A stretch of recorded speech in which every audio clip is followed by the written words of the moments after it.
Alright, hello and welcome back to my YouTube channel. This is going to be another recording, and it's going to be something a little different than what I normally do. Some people might find this interesting and others might not, so if you don't want to watch this video, then you don't have to. I'm not going to force anyone to watch my videos. Not that I really can, but even if I could, I wouldn't. But today, I wanted to talk about some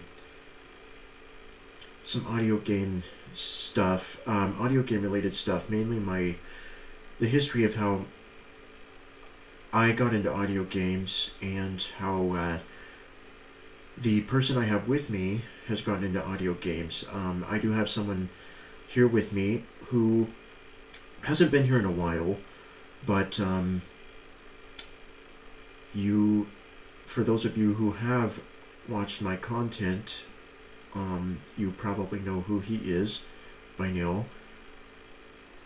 So, yeah, he is here. What's up, everybody?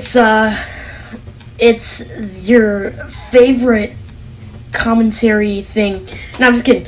It's Blind Gamer here.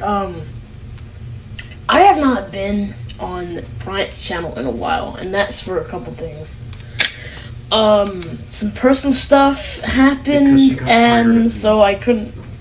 What? I was gonna say, because he got tired of me. Yeah, that's what happens. Guys, he wasn't paying me enough, okay? I went on strike, but now we're back. No, I'm just kidding. Some stuff happened, but regardless, we're here. Yeah. And, a long time coming for this. So, yeah. Well, I am glad you are here, and we're willing to do this recording because I think what we're going to talk about is, at least I find it to be interesting. So, as do I. I think we're going to start out by talking about our mainly how, okay, I'm gonna give a kind of a rundown of what we're gonna actually cover before we do cover it. So mainly we're gonna cover how we got into audio games, how we first heard about them, how we started playing them, and then what some of our favorite and least favorite audio games are. We're gonna give our opinions on what we think are our favorite audio games and what audio games we don't think should have existed. Oh yeah. So. I also have a little bit of a segment that you can skip over in this show. What the frick? I have a segment of this where I talk about my personal... Whoa. My personal game that I think is the best audio game on iOS ever. So if you want to stick around for that, this could be a show. Then yeah, we could make it into a we could show, but no. But yeah, I have a segment where I talk about what I think is the best game on iOS. Audio game on iOS. Yeah. So yeah, if you want to hear that, then just stick around. A disclaimer here. We kind of already know what each of us is going to talk about because we tried doing this earlier, and it's failed. We did. It failed. It's so miserable. What ended up happening is I didn't. For some reason, the recording wasn't working properly, and so all you could hear was him the whole time through the recording, and not me. So it sounded very weird when I would ask questions. You couldn't hear me ask questions and talk about my experiences, and I don't think you want a YouTube video with that. So,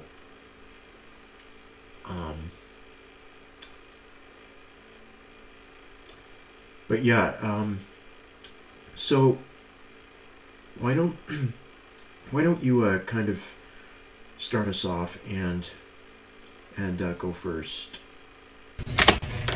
Okay. Thank you. So, the very first time I ever heard about audio games was because of this podcast. I think it was called, like, Cool Blind Tech or something like that. Mm-hmm. Basically, they did a demo of this game, and it was an audio game. It was called A Blind Legend, and I kind of liked it. It was really cool. So I downloaded it and played it and sucked, but eventually I got better. And as I continued to play A Blind Legend, failed to connect dialogue and unexpected. I got slowly introduced to more audio games. I got introduced to the Papa Sangre series by a podcast called Blind Burgers Audio. And also I got introduced to Audio Defense.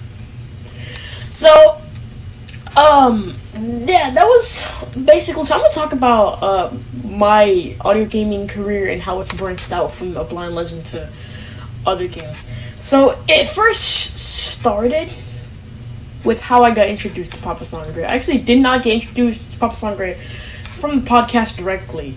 I got introduced to Papa Sangre from my 5th grade mobility teacher, because she knew that there was, like, I told her about, like, audio games that were through sound, and she found this really cool game she thought I might like. And so I played it, and I liked it a lot, and so I ended up buying it. Well, my mom ended up buying it. I was, like, 11. I didn't have any money in mine. My mom ended up buying it. And then, that got me into Papa Sangre 2, The Nightjar, which I also bought and beat. Actually, I didn't beat Papa Sangre 2 yet, but I did beat The Nightjar, and I beat Papa Sangre 1. So, as those games progress, I was playing those games. I was probably in, like, 5th grade, playing the audio games, having fun. It was pretty cool. So, after a while, I keep hearing about this awesome game called Audio Defense. There's ads popping up everywhere on their other games about this nonsense. Everybody's talking about it. Literally everyone. You could not escape Audio Defense if you were looking for audio games in the mobile world. That thing was ubiquitous. Yeah. That thing was freaking everywhere. We are going to talk about Audio Defense a little later, actually. Oh, yeah. Because we have some stuff to say about it. So. Oh, yeah, for sure we do. So yeah, that thing was ubiquitous. That thing was absolutely everywhere. It was nuts. So I ended up getting it. And woke up at 6 o'clock in the morning one day to play it. So basically, I didn't have a phone yet. I was using my mom's phone for stuff.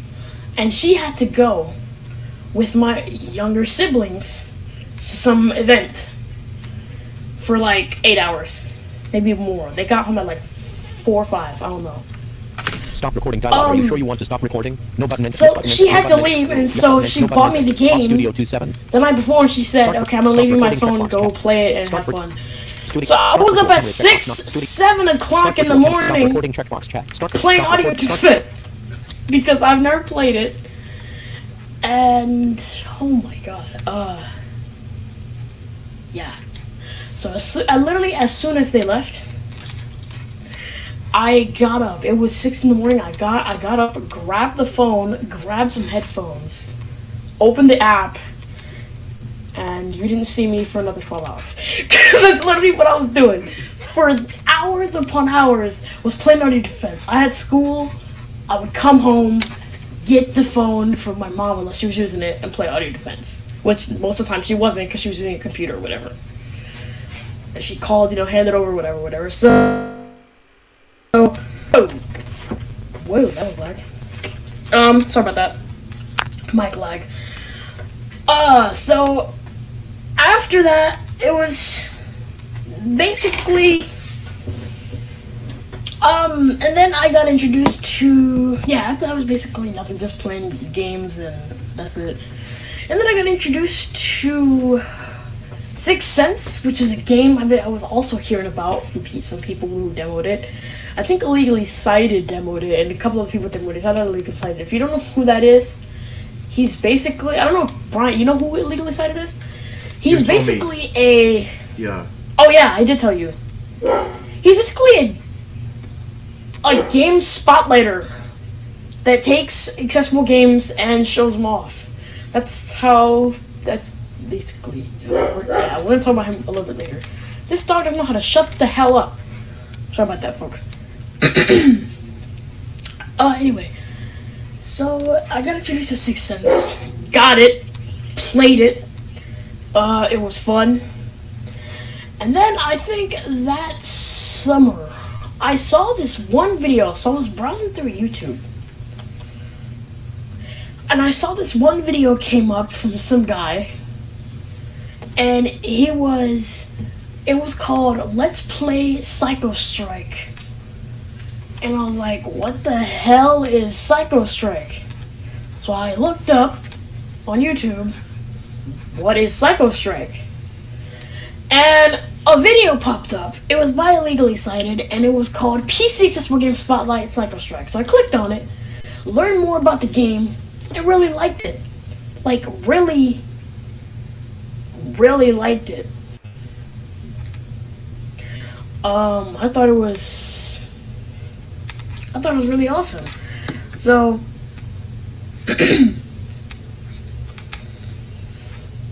so I eventually got it on my computer. I got the demo version on my computer, and I sucked. I think it was like a year. I think it was like a year later after the whole Sixth Sense audio defense thing. That was probably like a year later. A year later during the summer. I freaking sucked at it. I absolutely sucked. I could not make it past level 4. But then as I kept playing more, kept sucking, I eventually got better. I eventually became really good at the game. And then I ended up getting it for my birthday. Then playing it for hours upon hours upon hours. You know the deal with audio defense. So when a lot of people talk to me about Psycho Strike, I think it has a very interesting place. Like, it has a very whoa, mic lag again, freaking hell. This mic don't know how to act. It has a very special place for me personally, because that was how I got into computer PC games. I didn't even know there was games for the computer, and so that got me into the game, which I then got. Because I had no idea how to download stuff, so I would have to have family download for me, and so my mom would be going somewhere. I think going on some sort of like thing with my younger siblings, and I couldn't go, so she's like, "Yeah, sure, I'll download this for you before I leave." And so she got it, and I played it, and I did relatively okay. I couldn't figure out how the hell to jump a damn pit for the better part of the entire summer. So I was just like, okay. And then so that got me into Paladin of the Sky, that I played for a little bit. I didn't like it because I couldn't do a simple spell. Now I can do the simple spell that they want me to do, but I also didn't like that it didn't have footsteps. But I love the concept. I love the ability for you to like cast spells and stuff like that. I really like that. So yeah, that happened. Then I got Manamon and had no idea what the frick I was doing. So yeah, I was just messing around.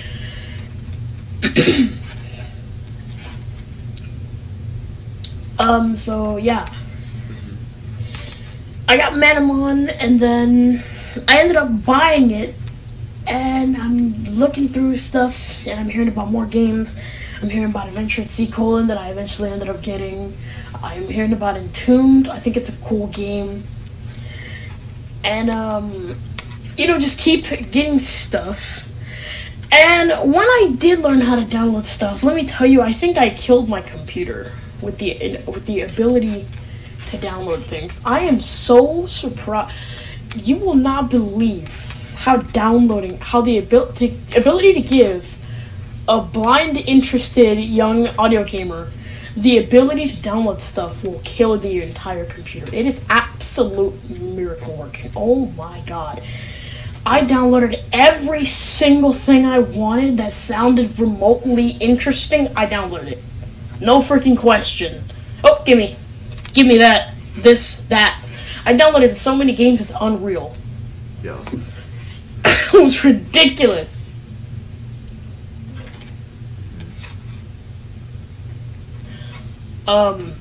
So yeah. I downloaded a ton of stuff, and I think I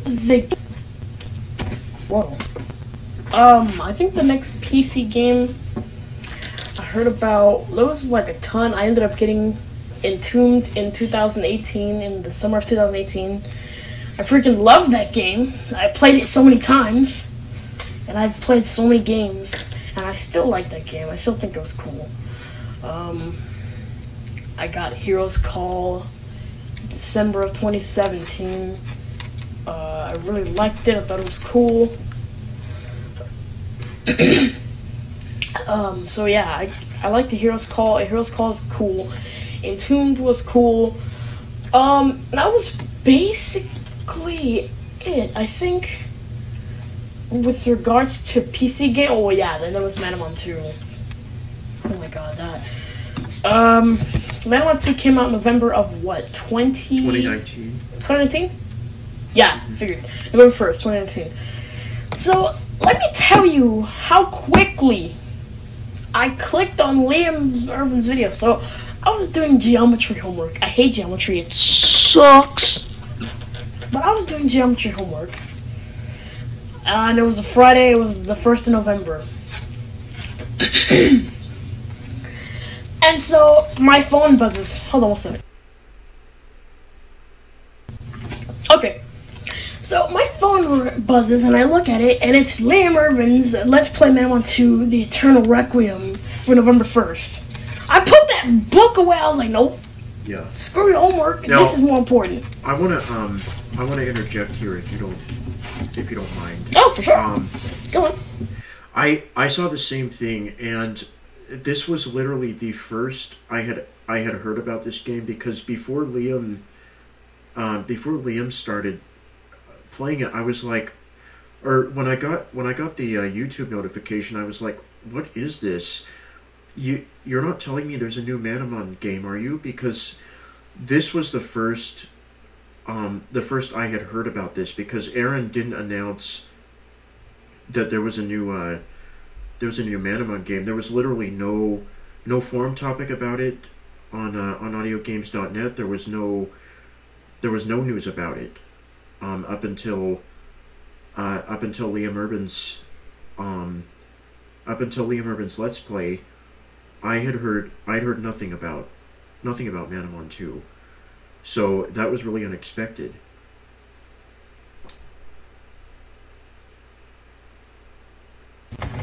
Oh yeah, super. So I put this damn book away. It was like a day after Halloween, and Halloween we didn't go to sleep till 12 a.m. So that's relevant. So I put the damn book away. I was like, nope, I don't care. We're gonna submit homework. Whoa, we're gonna submit homework with only one question unanswered. Actually, I think it's a couple questions that we don't care, right? Because Manamon is more important than geometry, right? So I watched the video. I really liked the game.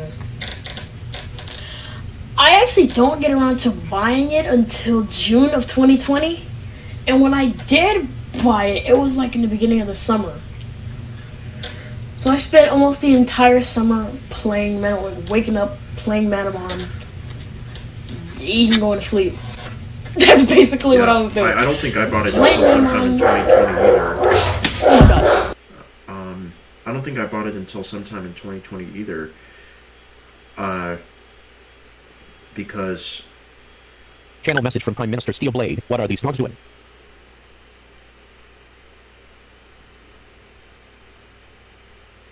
I don't know. It's just apparently something.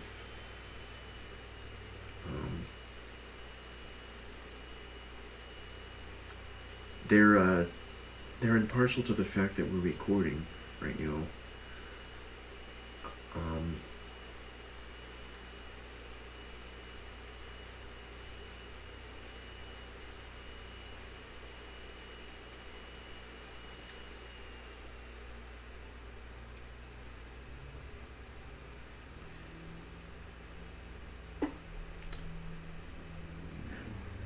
So I don't think I bought Manamon 2 until like sometime in 2020. Probably towards. Channel message from Prime Minister Steel Blade. Anyways, continue. I'll unmute when the barkstorm stops. Probably until sometime in 2020. I think towards the beginning. There was a reason. I didn't buy Manamon 2 right away, which I will talk about a little bit later.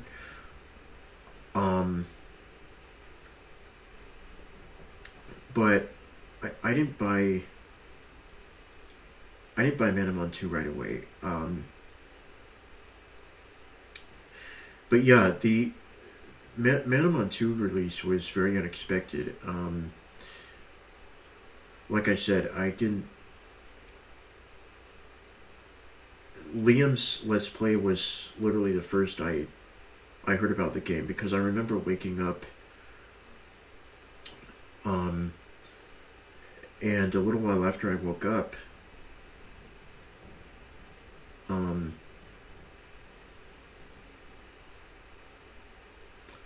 no, it might have been, I don't remember what time of day it was, but the notification came in, and I was like, I'm gonna stop whatever I'm doing and listen to this video, because I have to listen to this. Oh my god, are they freaking done? they don't care that we're recording, so. No, they don't. They don't care. So if they start back again, I'm gonna just have to mute. So I'm sorry about that, folks. These guys are totally disrespectful. So Manamon 2. I bought it in June of 2020. Really liked it. Beat it. And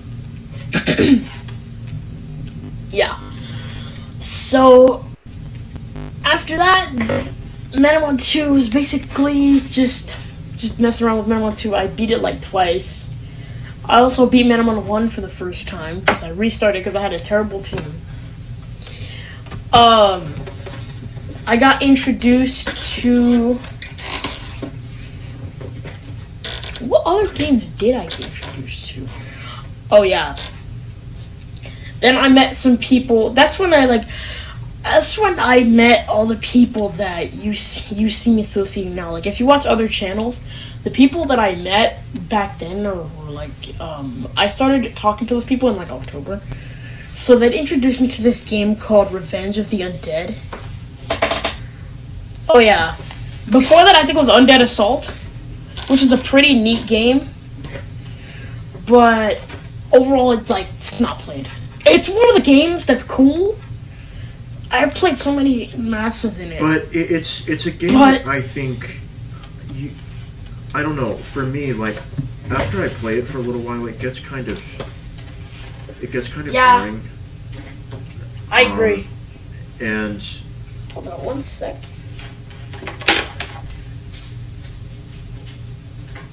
Yeah.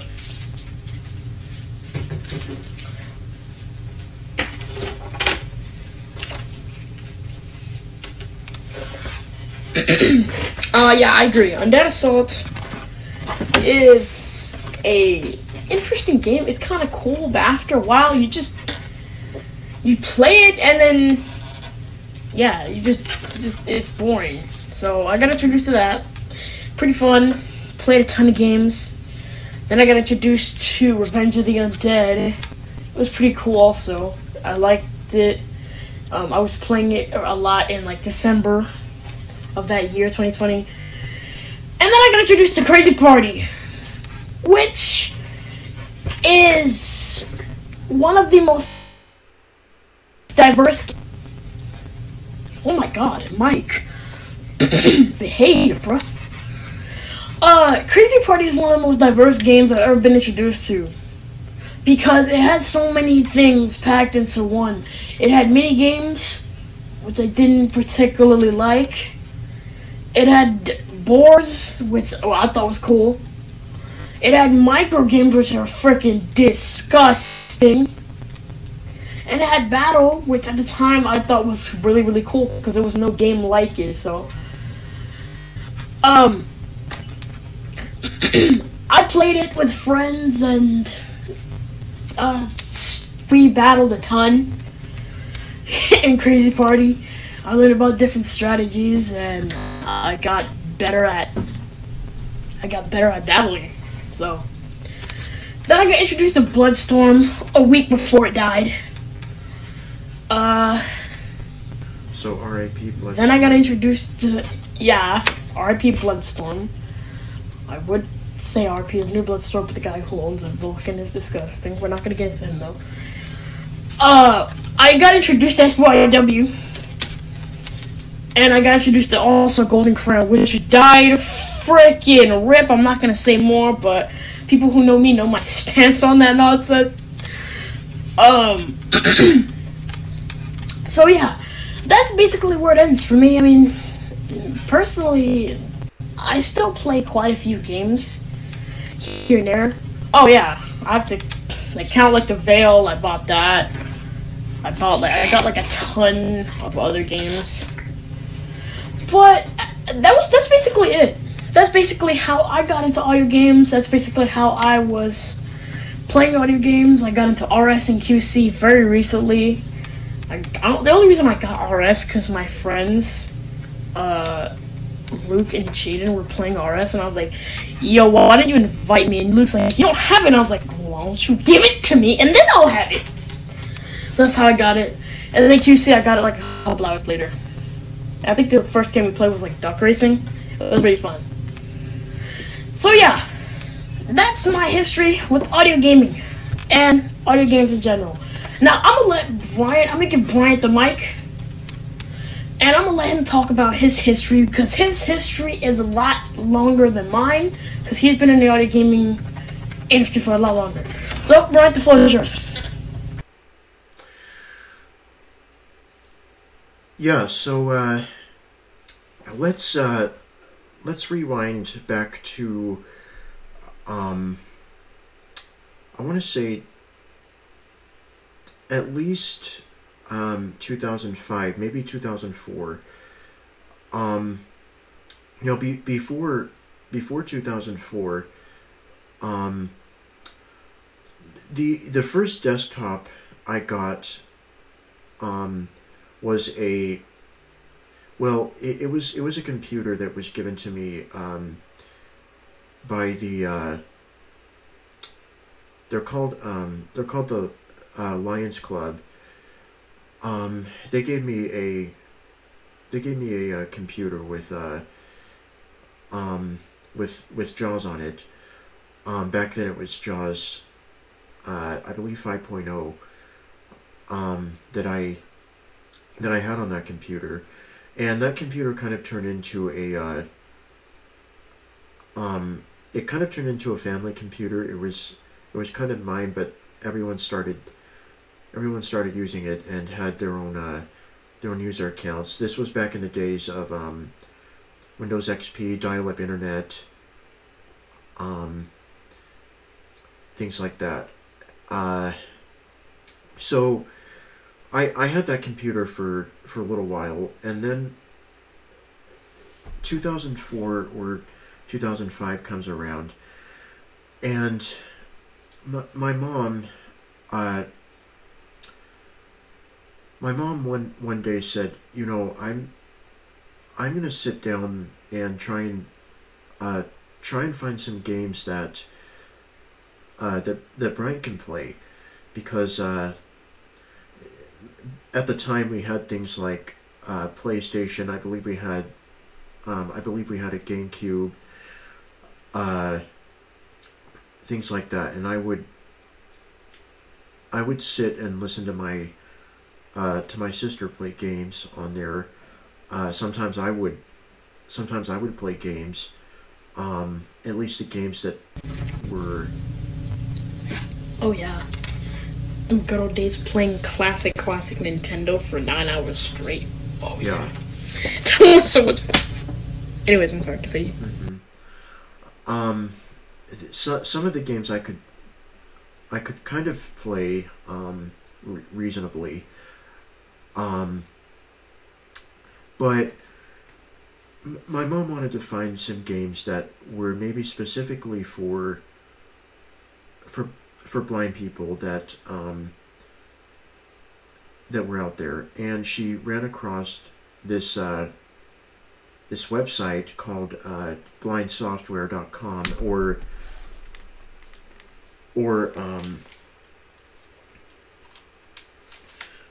oh, let's not unplug my headphones. Op Studio. Sorry, you're still there? Okay. Yeah, sir. Okay, just making sure everything worked, because I had I pulled the cord out to my headphones accidentally. So my mom ran across this website called blindsoftware.com, or blindsoftware.com was the main website that had other things besides games, but BSC, or Blind Software Corporation, was the actual games part of the website that I've actually reviewed some of their games on this channel. I reviewed Pipe 2 Blast Chamber, Trupinum, and very recently I did a Hunter review a couple weeks ago. And I'm sorry, Hunter? Yeah. What's that? What? What's that?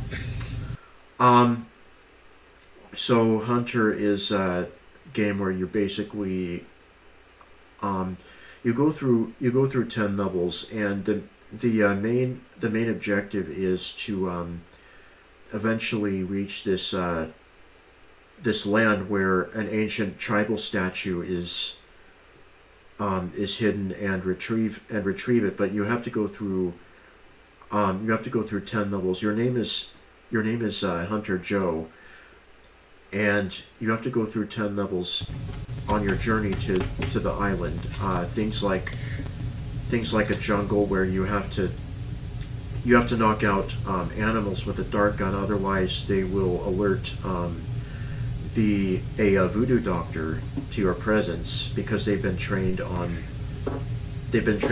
him. That actually sounds interesting. Do you know where I can get that? It's probably on the Audio Games Archive.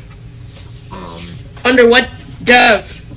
Under BSC, right? Under BSC, yeah. Alright, let me see if I can find it. So the Hunter game, I reviewed a couple weeks ago, but she ran across the website, and at the time, the games she downloaded for me were some word games, two word games, and they had 15-day trials where you could play unlimitedly for 15 days, and then they would expire, and you would have to purchase the game. But actually, they were either 15 days or 8 days. I can't remember, because some of their games were 15 days, and others were or 8 days. But she ran across those games and downloaded them on our desktop, and I started playing them, and eventually the demos expired, and at that point I was like, well, now I was like 7 or 8 at this point. I started using a computer very early, when I was like 6 years old. But I was like 7 or 8, and I was like, well, there's probably not really any more games out there that I can really play and enjoy, so I'm just gonna go back to what I usually do, like trying to play mainstream games, or watching other people play mainstream games and stuff. And it wasn't until about 5 years later that I one day randomly decided, well, I'm gonna Google like audio games. I didn't know what they were called at the time, because I didn't really know what audio games were, other than the 2 games my mom had downloaded, but I didn't know that they were specifically called audio games. But I figured they had something to do with audio, because obviously they're made for blind people, with audio being the exclusive way that you play them. So I just googled audio games and came across audiogames.net, which is basically the central repository for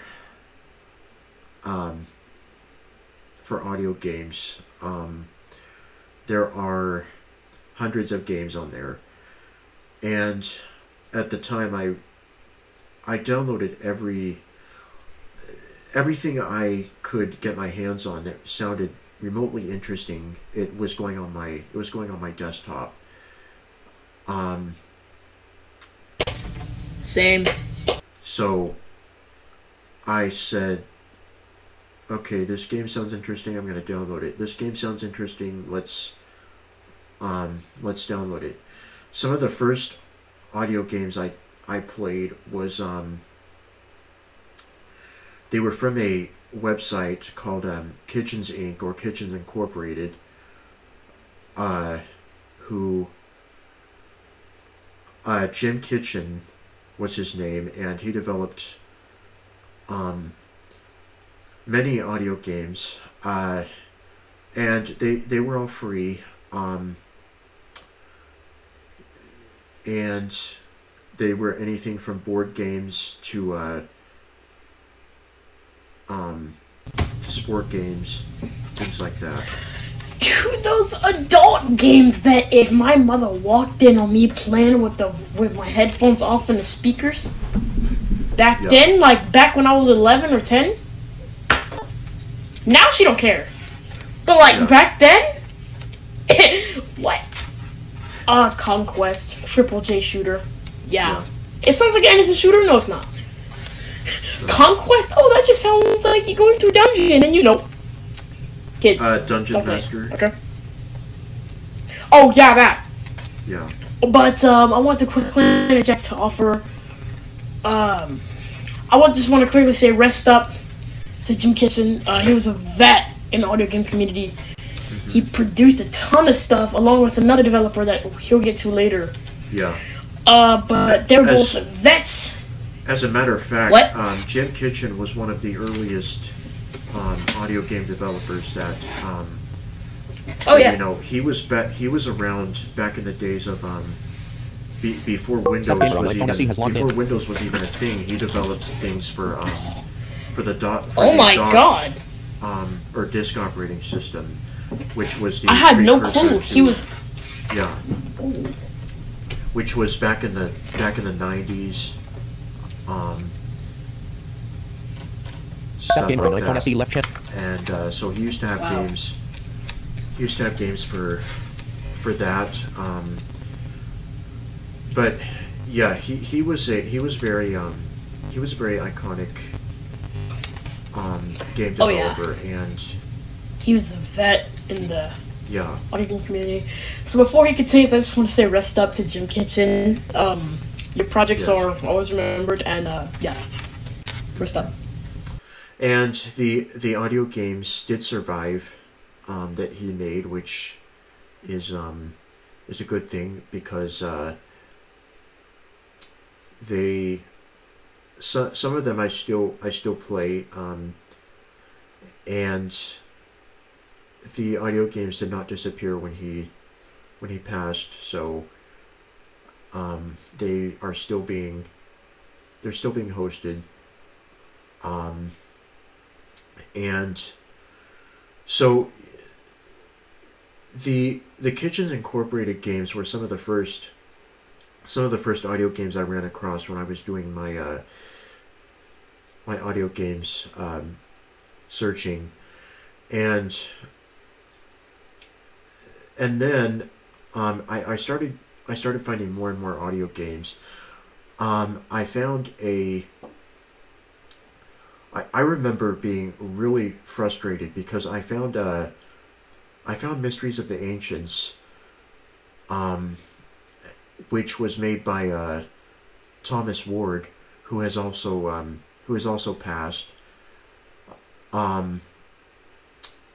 He made Mysteries of the Ancients, which never got out of beta cycle. Its full name was Tomb Hunter: Mysteries of the Ancients, and at the time when I found Tomb Hunter, I downloaded it and wanted to play it, but it kept giving me an error whenever I tried to run it, and at the time I didn't know what the error meant because I was still relatively new to audio games, and so I thought that I could just download them and run them, and they wouldn't need any kind of special dependencies or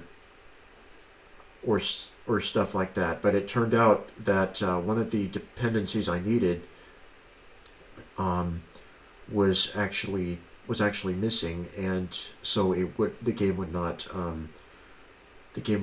And at the time, it really drove me crazy because I really wanted to play this game, and I was deprived of it because of a missing component that I needed.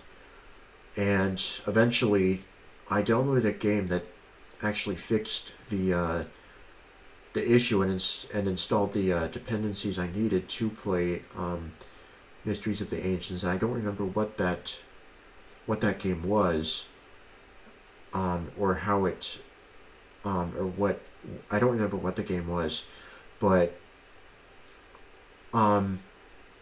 so Mysteries of the Ancients, and yeah. Real quick, I don't mean to interject here, but I do want to say, real quick, if you don't mind. Yeah. I do want to say that during our last recording, I found out about Mysteries of the Ancients, and I downloaded it. And, I played it in class that next day, and I read the README, I read the whatever, and I really liked the game. He actually didn't finish it, but I really liked the game. I really thought the game had tons of potential. He could have done like a lot. He could have done a lot with it. Yeah. Yeah, it really did. It was a very interesting concept. And rest up Thomas Ward, but yeah. Yeah. Unfortunately, the game only has 2 levels. It never really took off seriously and really got anywhere past the beta stages. I believe there were 22 or 23 betas, if I remember correctly. Beta 10 was the one that I had downloaded at the time, because that's when that was the beta version it was in at the time that I found it. And back then things were a little bit different. because the game had gone through different different level designs, and it's at times when betas would come out, he would change the level layout a little bit, so it wasn't quite as complex as it is now. There were a little bit different enemies, things like that. And so Mysteries of the Ancients I downloaded, but as I said, I couldn't play it until a while later, because it was not running, and then I found a oh, I didn't actually mention this at all in the last recording that we did. I completely forgot about this game. I found a game called Self-Destruct. Now, I think you actually might have mentioned. I'm not sure though. Self-Destruct was an interesting game because at the time when I downloaded it, it was actually already abandoned. But I didn't know that it had been abandoned. So they didn't remove the registration system, and so you still had to register the game. But at the time, I didn't know how to register the game or if it was even possible, because the website was not functioning, and so you could only play, I think, the first couple of, I think there were like 10 levels. But Self-Destruct's it was a relatively interesting game because basically the premise is that you're in this this place, and there's a bunch of they're called urchins, and you have a weapon that you have to shoot and kill them with, and your objective of each level is to attain a pass chip, which will unlock, which will either you have to insert into a pass processor, which will then, yeah. Right. Star untitled. Chris is Right. Chris is What?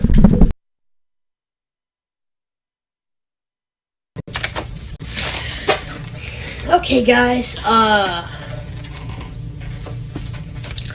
So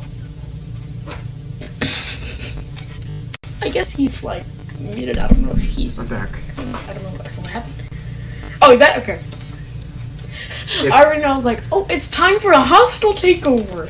I was gonna do some random nonsense until you got back. What? All right, Well, anyway, continue. what were you going to say? I have no clue, honestly. Really, no clue. Okay, well, so you had to insert the pass chip into the pass processor, which would generate a code that you needed to deactivate the bomb. So the objective of each level was to deactivate a bomb that had a code on it, and then eventually you had to make it to level 10 and fight the Urchin Lord. The problem was that you only had a certain amount of moves you could take, because you step left and right in between. You step left and right, and there's 100 rooms in each level. So you went left and right, and each time you stepped, you would be in a new room. But you only had a certain amount of moves to take before the bomb exploded, and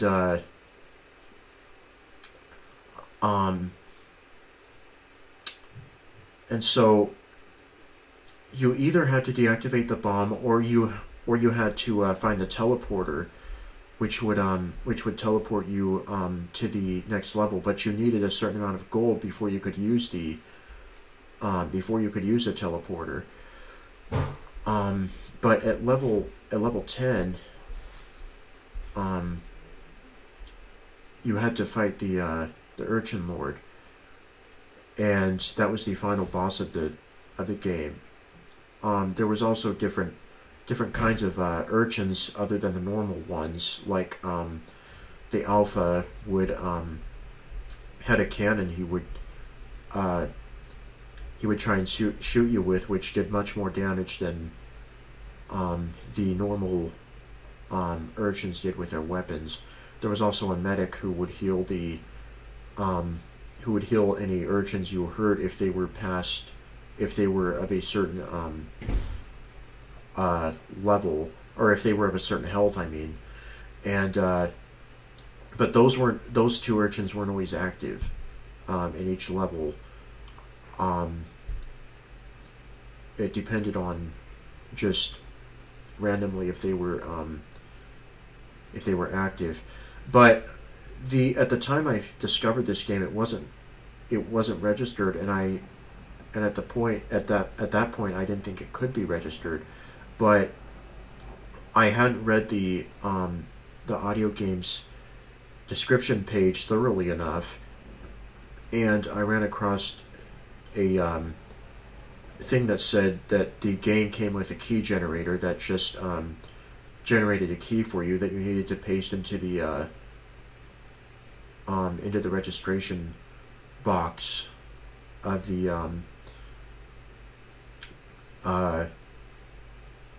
program in order to register it.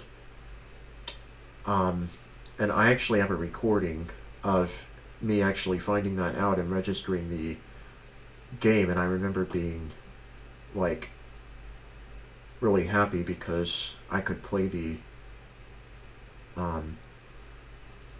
game now. And so that was another game I played, and then I found more games by BSC Games, like Hunter,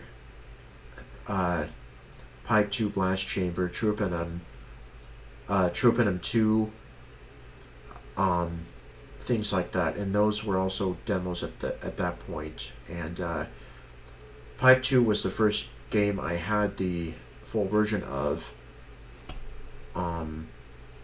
by that company. I actually believe it was the first game period that I actually registered and had the full version of.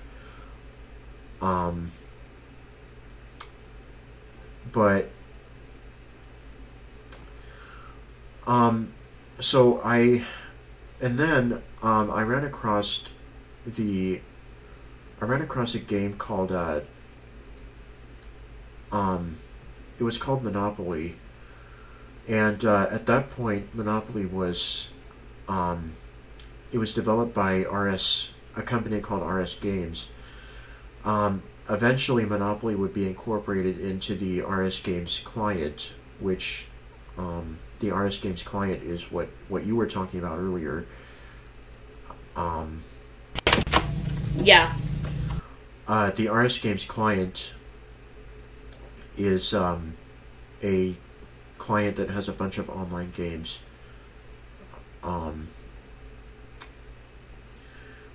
The Quentin C Playroom has even more than RS does. But RS Games has a lot of games, card games, board games, dice games, things like that. But Monopoly was at the time its own standalone program, and that was the first exposure I had to online audio games, because at that point I hadn't really discovered any, and to be honest, at that time there wasn't a lot of options in terms of online games. There wasn't a lot of options to choose from. So Monopoly was the first really the first online game that I actually played, and I met some people on there. One of which I'm still good friends with.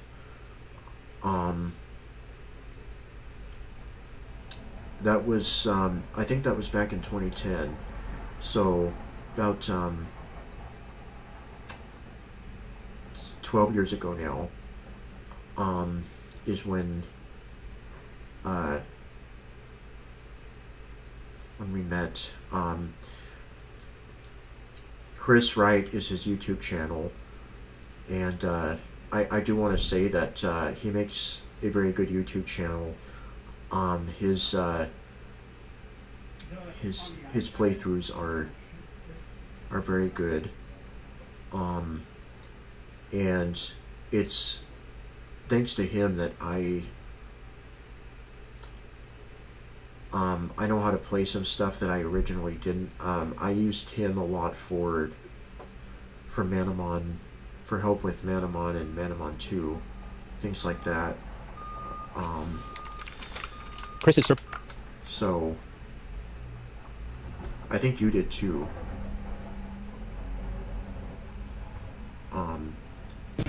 Wait, I did what? Oh, I was talking about Chris Wright's YouTube channel and how I used it a lot for Oh yeah. and how to play channel list preview. how to play audio games. Because I was saying Oh, for sure I did that. Oh, I did that for sure. I met Chris in 2010 on Monopoly, and he makes a very good YouTube. He makes very good content on his YouTube channel, and a lot of audio game walkthroughs.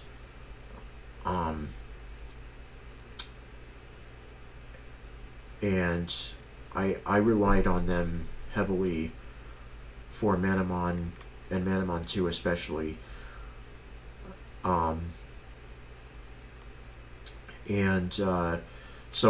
I played I played Monopoly quite a bit, and then oh,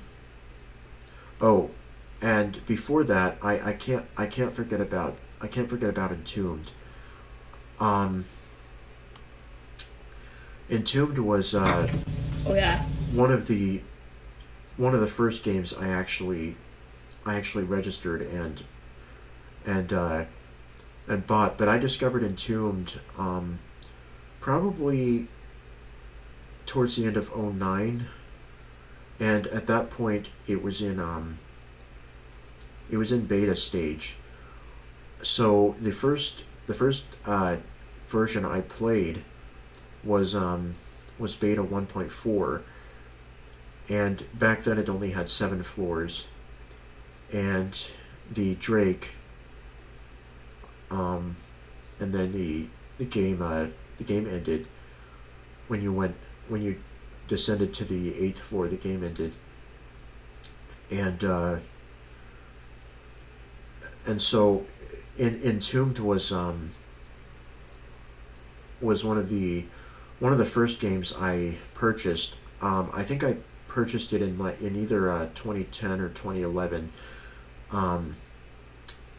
But Entombed still has a really special place for me because, as I was saying, it's one of the first audio games I actually bought, and I think it's still a really fun game to play. I play it. I still play it to this day, and it's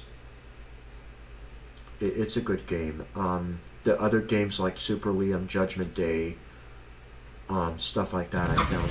Oh yeah, Super Liam and Judgment Day were some classics. I remember. Yeah. In online school, and I'm really sorry if I'm, interjecting, but I forgot how could I do that? And like when online school was a thing, I'd get off of school, like before. This was like before January, so before I knew before I had a computer of my own where I could do stuff. Get off of school, go on the computer, play Judgment Day. That's literally what I did. Yep. Yeah. Because Judgment Day, I freaking love Judgment Day. It was so fun to play. If I had a mouse, I'd play it. Yeah. Super Liam was one of the earlier audio games that I discovered. It was made by Liam Urban, and Liam Urban is probably one of the most popular YouTubers in this community. Oh yeah. He's and in my opinion, one of the most influential. Yeah. One of the most influential game developers. Because without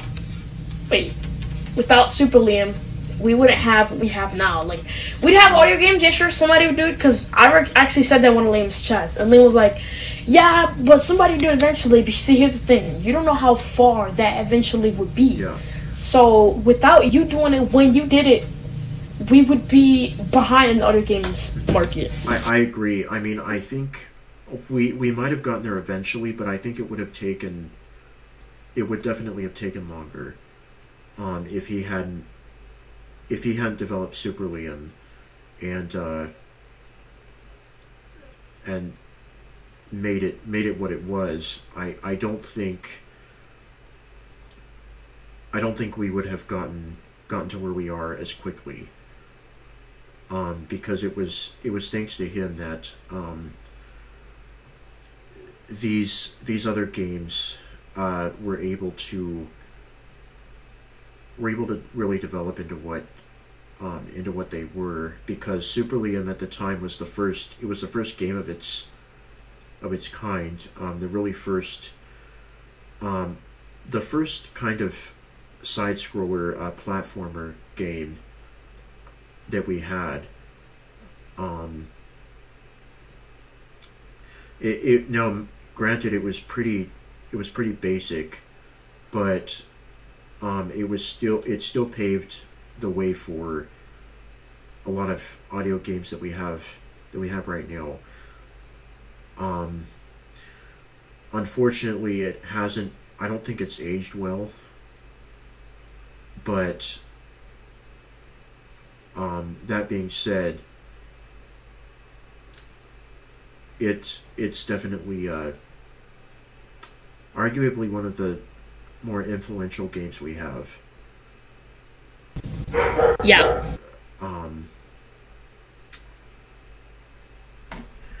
So then I got my first iPhone. I think it was 2013. And oh yeah. At the time, I got my first a couple years after that. Yeah, at the time, it was the iPhone 5S, which I still have sitting here in my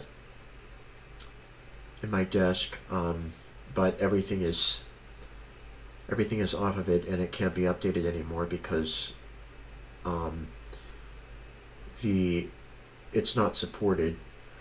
And but I discovered games like Audio Defense, which I had hours of fun with. Audio Defense is one of the, if not the best game for the iPhone, for iOS. The best audio game, and but we'll give our opinions on the best audio games and worst audio games later. But Audio Defense, I had a lot of fun with, and that was actually the only Something Else game that I actually played. I haven't played any of the other stuff they made. But I am familiar with the concept because you've shown me the sounds to them and what kind of describe what they're like, and what your objective is. For the other something else? Oh, yeah. Yeah. And so audio defense, I had hours of fun with. And there were some. I didn't have a lot of games for iOS at the point, but I did.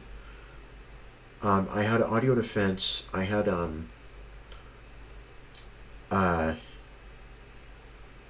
let's see what else. I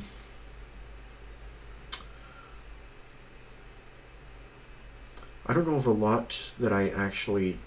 I got really seriously into iOS gaming like quite a while after I got my iPhone, because I didn't really know a lot of audio games for iOS until I really got familiar with the platform and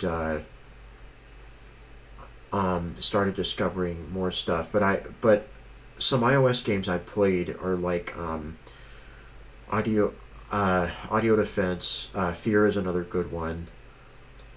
Oh, yeah. And so, and then I found one called a Blind Legend. I have played. I don't think I ever really beat it though. I have. But I did download a Blind Legend. And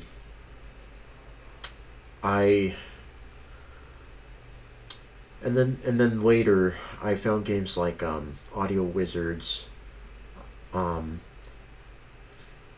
Circus Master's Revenge, which, to be honest, I didn't have a lot of fun with, but Same. yeah, and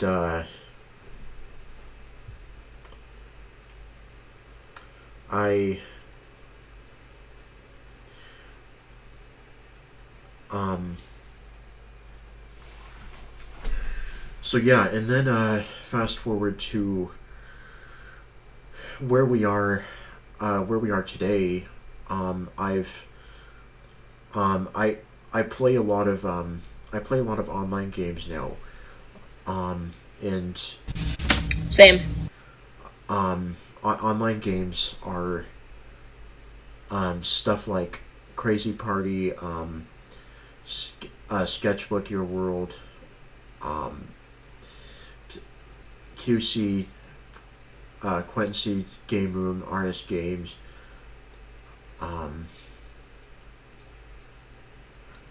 stuff like that. So that's kind of my my audio game history. I might have I can't really say like every single game I played because there's a lot, and some of them I'm probably forgetting, but that's basically my how I got into audio games, and now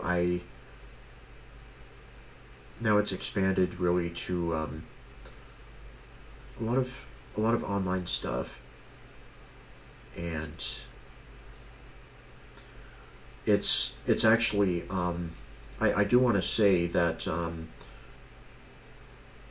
before we talk about our most and least favorite audio games, I do want to say that I think one of the things I like about audio games, especially online ones, is I think it gives the chance to meet a lot of a lot of people and kind of build friendships that you can make friends with different people and things like that. I couldn't agree more. And it's kind of like, as I see the people that I'm friends with, I agree with you a lot. Like, I've talked to people from all over the world, and audio gaming is culturally diverse. It's a culturally diverse platform where you can come on here no matter what culture you are, and you'll still get respected. At least that's how I think. That's how I view audio games. I view audio games as a space for people to come on, play games, especially online ones, mainly. Online ones. I'm talking about online ones. And I have the ambitions of developing one, so yeah. My view on online gaming is an ability for people to come on, no matter what culture you are, no matter what people you are, and be treated the exact same as any other type of person. Come on, talk to each other, have fun, and play the game. I have made friends from all over the world. Some friends here in America, some friends in other countries outside of America. But that doesn't matter. We're all very close friends, and we all respect each other's people. That's how it should be. And that's why I think audio games is so diverse for people, because it brings us together. It brings us to enjoy a game. It allows us, for us to come together, and it's really not. It's really cool. Yeah. Whoa, that mic. It was really cool, actually. So yeah. Yeah, it is. In fact, you and I met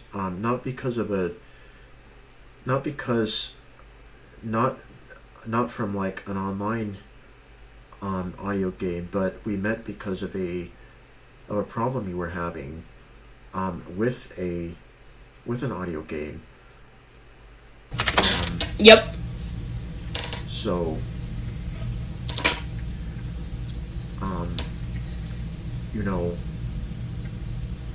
in fact, if you want to talk about that, you can.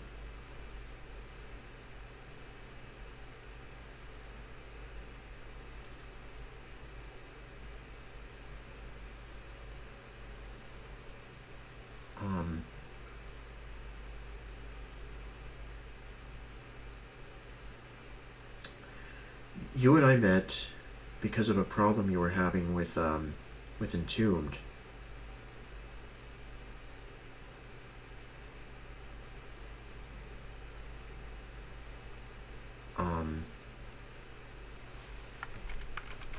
Chris's server / Brian's channel. Mass Michael Voice history edit. I'm so sorry about that.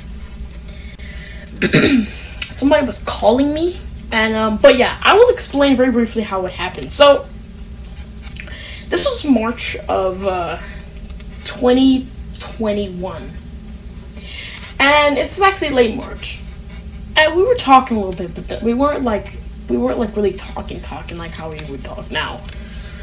And I was trying to get Entombed to work on my computer, and I messaged Brian and I said, "Yo, I have a problem with Entombed. Do you think you could help?" And he was like, "Yeah, sure. What's going on?" And I was like, "Well, it's not running properly, whatever." And we get to talking, we get to coming up with a few solutions, and none of them work. And we get on Skype calls, which we just mainly talk about how good the classes are or how bad classes are in Entombed. And we just talk about them. And eventually we're like, okay, we don't know how to fix this problem. I got Jim Kitchen's stuff up. That didn't even work. So I was on call with one of my friends, and he's like, yo, just run it as admin. And I was like, okay. And it actually worked. So, yeah, that's basically how we met. We met through a problem I was having with Entombed, and we started talking, and, you know, if it was just a quick, run it as admin, I don't think we would have really been talking as much, because, you know, we had that ability to talk with each other and learn more about each other. So yeah, that's how we met.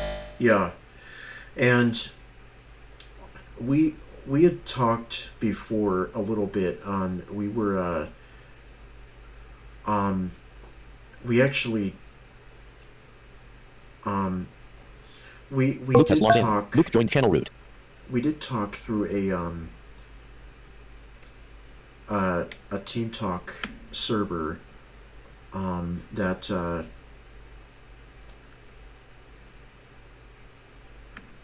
shoot.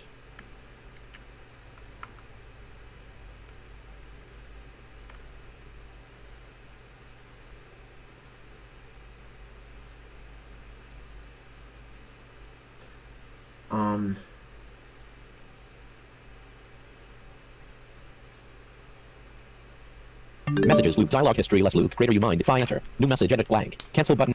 History, edit. New message, edit blank. Hold on.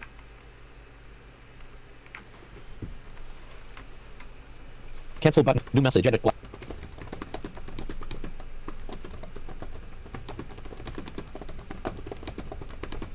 Private message.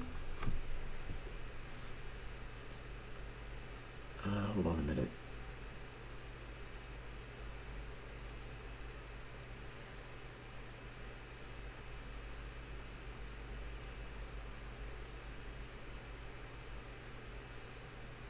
Private message from Luke. Oh, okay. What are you recording? Cancel button. New message, edit blank. Private message.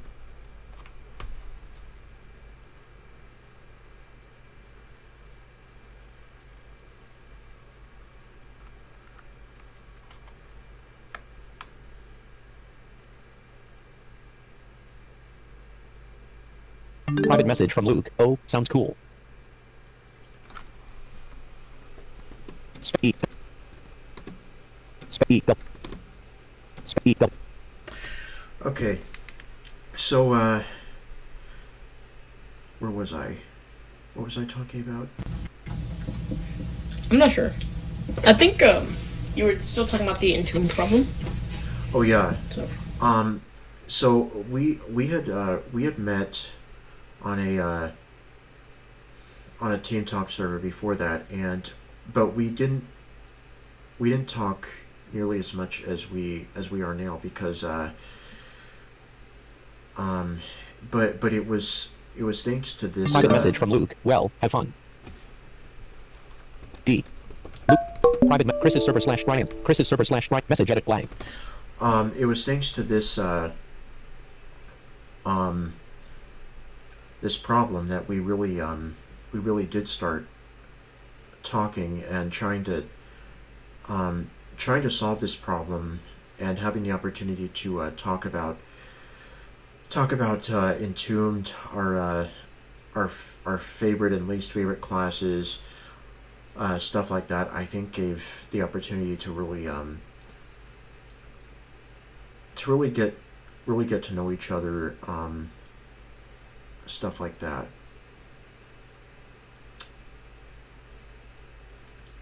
And so I'm glad that we were able to do that, and it shows that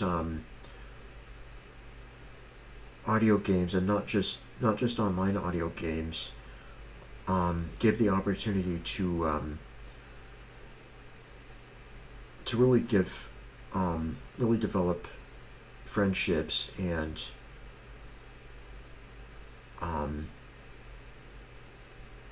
get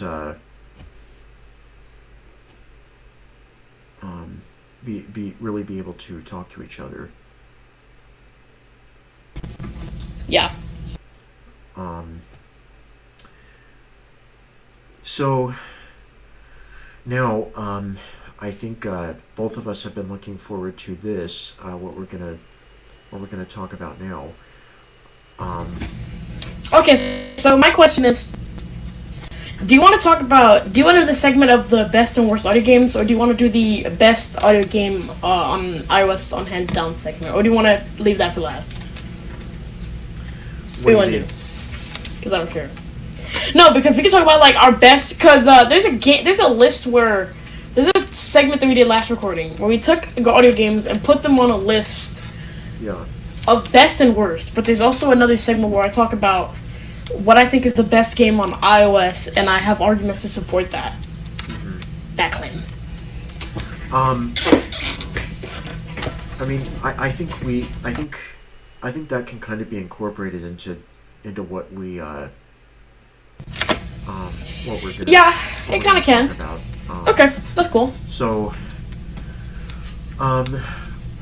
so this, we're gonna talk about what our least favorite audio games are and our most favorite are. Now, I will say, at least for me, this isn't going to be in any particular order, because No, it's not. I don't. Not for me either. Yeah, because it's hard to actually like rank the audio games that I'm going to talk about. Yeah. Because I can't go through and say this is my number 1 audio game, this is my number 2, stuff like that, because that's hard to do. So you can go first. Talk about your. Let's start with favorite audio games first. Okay, so my favorite audio games, like I said, no particular order. For PC, I'm gonna have to put Entombed up there. Because I really like it. It's one of the most diverse games Yes. ever. Because you never know what the classes you're gonna have. You never know the randomness of the map. You don't know anything. So I'm gonna have to put Entombed up there. I'm gonna have to put. This is difficult. I'm gonna actually put A Hero's Call up there. For a couple of reasons. One, there's one thing I don't like about Hero's Call though, but we're gonna touch on that. One, it has a really cool story. It is actually voice acted. It has boss music. It has an incredibly good exploration thing. But also, the only thing I don't like about A Hero's Call is there isn't really much diversity in the game in terms of classes, because you really don't know what you're gonna get. Well, there's really 2 things I don't like about A Hero's Call, you really but know. I'll talk about A Hero's Call later in my when I get there. So anyway, continue. Yeah. So I do have an issue with The Hero's Call, and that is, like, you already know what you're gonna get, so there's only a point in playing, like, 2 classes. So yeah. But other than that, A Hero's Call, sick. One of my favorites. The Veil just came out last year. Freaking awesome. Love the ability of, like, combat, but also exploration. I'm actually thinking about doing another playthrough. Maybe I'll like come on TT and then do another playthrough where I root my audio, and then I can get that way. That'd be kind of interesting. I actually kind of look forward to that. Yeah. I'm gonna have to put Psycho Strike because I freaking love the game, and I know a lot of people like it could be a lot better than it is, and I'll agree with you on that 100%. But I still kind of like it. I still think it's kind of cool. Yeah. That those games are out there. Let's see. Any more games? Whoa, that's lagging.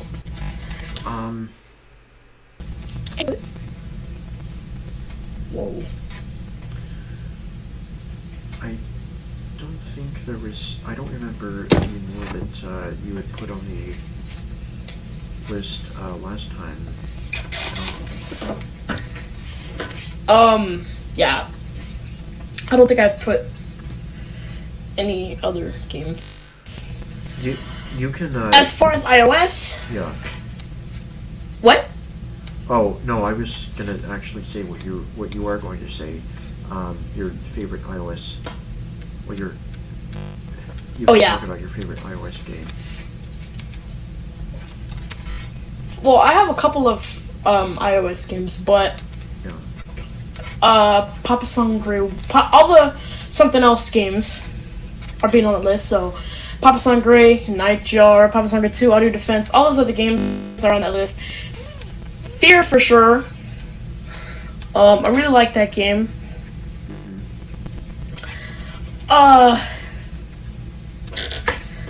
And that's basically, I mean, we don't really have a lot of games for iOS. Except for, like, those that are really good. I mean, there's Blind Gladiator. That's kind of cool. I'm not sure. Yeah, there's that. There's not really a lot of games. I mean, there's like Audio Archery, but that game was okay. There was Soul Trapper, which was okay, I guess, except for the unlabeled buttons thing. And yeah, that's basically it. So now, before we get into our worst list, I'd like to talk about what I personally believe is the best audio game on iOS that has ever been released. This game is awesome. It is an incredibly fun game. I would like to congratulate the game P in the Dark. I would like to say that P in the Dark is the best game on iOS, audio game ever. It is an incredibly awesome... No. It's Audio Defense. I mean, come on, did you seriously think that I was gonna put P in the Dark as best game audio game on iOS? No, I wasn't. The actual answer is Audio Defense. What? I think if you were, then something's wrong. Yeah, something's for sure wrong. But no, it's not P in the Dark, it's Audio Defense. And I'm gonna explain why I say that. Because I'm not just gonna say something's good and then say why it's not good. Especially a claim of it's the best game audio game on iOS ever that's ever been released. And I'm gonna say that because whoa, that lag. I'm sorry about the lag, folks. So, I have a couple of points to make regarding Audio Defense that proves that it is dominant in its field. And the first point is that it has it has a very interesting concept. Now that's not on its own, that doesn't make it the best game, but I'm just stating what I really like about the game personally. The concept of you're this warrior guy and you go into an arena and you shoot zombies is very interesting and creative concept. Hold on one sec.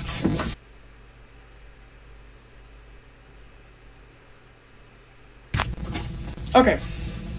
I had to do something to minimize this freaking lag. Okay. So, Audio Defense has that... Apparently doesn't work. Audio Defense has a really cool concept, and it really has this way of submerging you into the world of your character.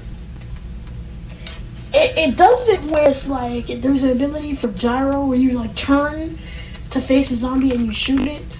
You know, it gives you in Messages that Pro 1 Off Studio 2 world Off of, Start okay, recording I'm this Stop recording character. checkbox chat. Start. Now I'm gonna shoot the zombies down. We're gonna do this, and then it just submerges you in the world of your character. It does a great job of it. That no game does better than that, except for like there's something else games, but no game does better at submerging you into the world of your character than Audio Defense does. Second of all, Audio Defense has a ton of replay value. It has challenges that you can do over and over. You can do challenges in challenges. Like I had this one challenge to get 0 deaths in all of the challenges. I actually beat it. But you could like make challenges for yourself to make the game fun. You can You can do endless mode with tarot cards. You can use your coins to level up, your weapons and power-ups. You can do a ton of stuff with audio defense. And I think I have 2 points. The third point, I have 2 more points to go, and then I'll make an argument as to why a game that I know some people will suggest is nowhere near audio defense.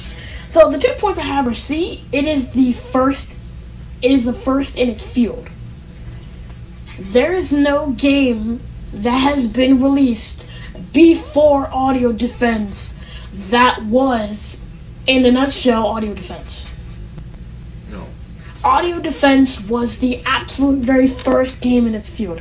It was the first game in its field, and until very right now, no one has ever been able to make a game that is like audio defense. Circus Masters Revenge tried, and I'm sorry, but they didn't do very well. Okay?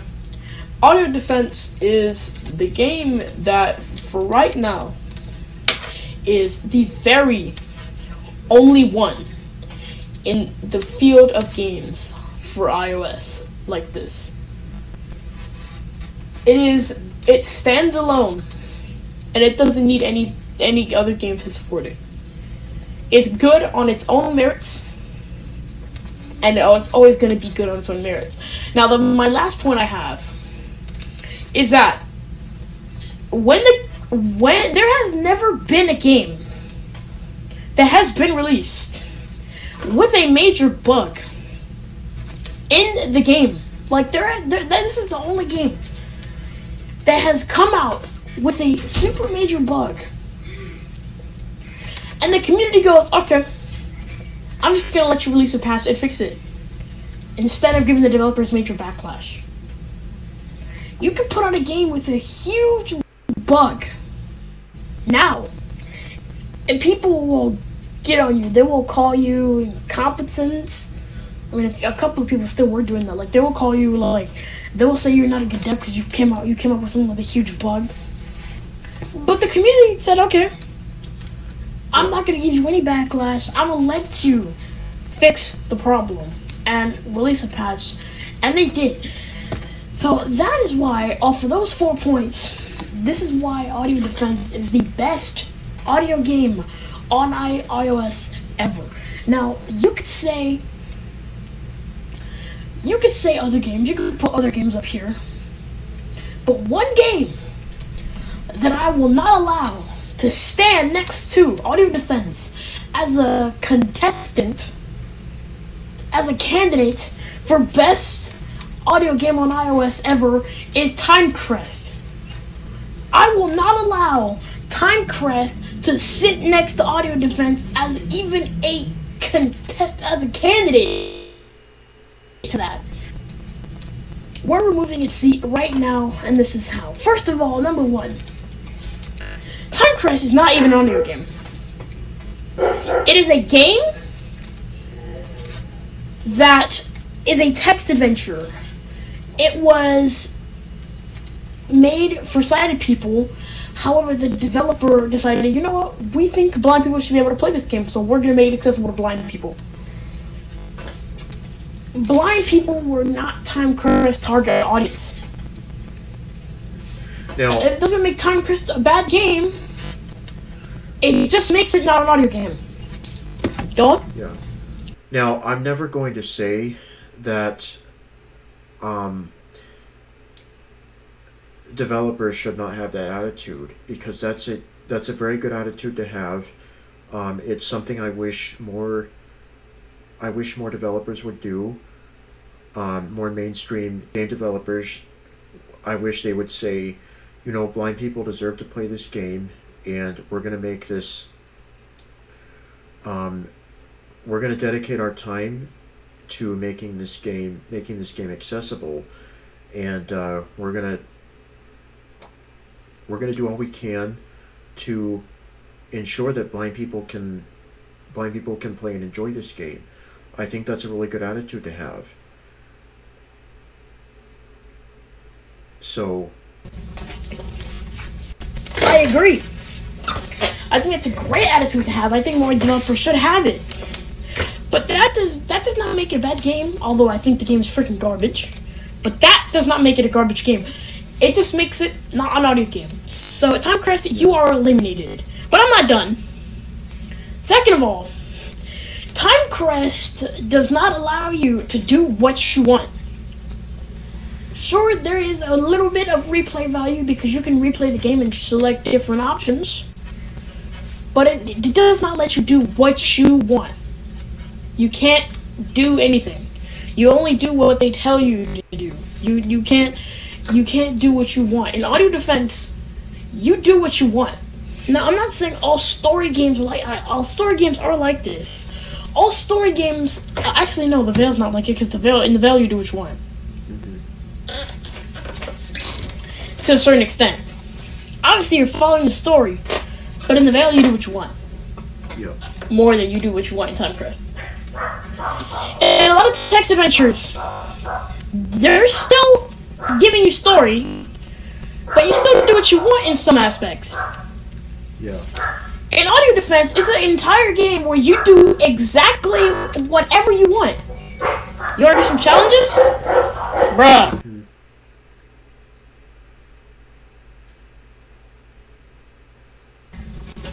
You wanna do some challenges? Go ahead and do some challenges. Make some challenges for yourself. You wanna do endless? See what score you can get? Okay, go ahead and do endless. Oh, you wanna mix up some challenges for yourself from endless and think about different weapon combinations? That's cool, do that. Like, Audio Defense is one of those games where you do what the hell you want. Now, all story games aren't like that, but that's fine. But you can't say, oh, Timecrest is better than Audio Defense, when in Audio Defense, you do what the hell you want. Yeah. So Timecrest, you're disqualified. You have no room. You are nowhere near. You don't have the ability to sit next to Audio Defense as a candidate to be better than Audio Defense. You have no room to be sitting there. That spot actually needs to go to an actual audio game. So any other audio games that you guys can bring up, I can talk about it with you in the comments. Yeah. That's cool. But Timecrest is no. Timecrest, you have no right. You have no right to sit there. Next. So yeah, I'm sorry. I had to get rid of Because that trash. Timecrest is not Yeah. Go on. an audio game. And so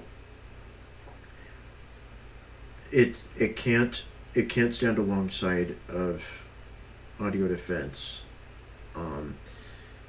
Because we are talking about audio games, not text games, not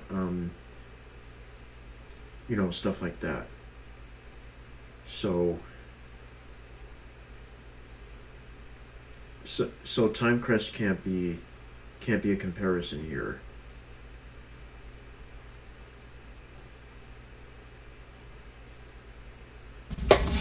No, it can't. Because it can't sit there in that spot.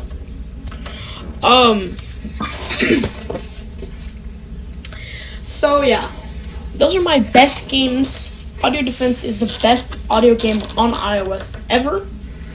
It is the best game, and that's my opinion. If you have different opinions, that's cool. We can debate in the comments. But yeah, that's basically it. Hold on. But do it constructively. Channel message from Prime Minister Steelblade. BRB. Prime Minister Steelblade left channel. Prime Minister Steelblade has logged out. Okay, well, I will, I'll continue, with my,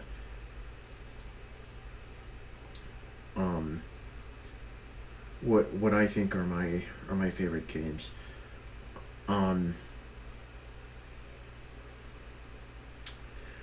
So I played a lot of audio games over the years, and as I said, it's hard to pick one audio game that's really like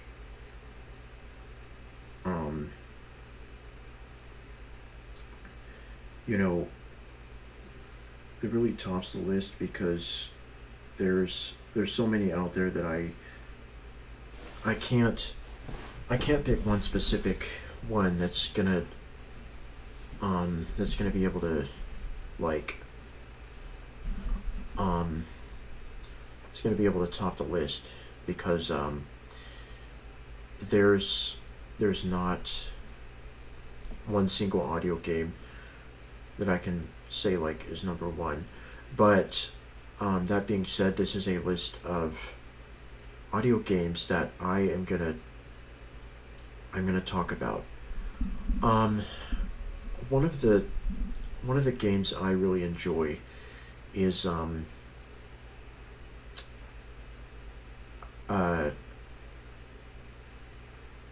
it's The Veil. The Veil got released August of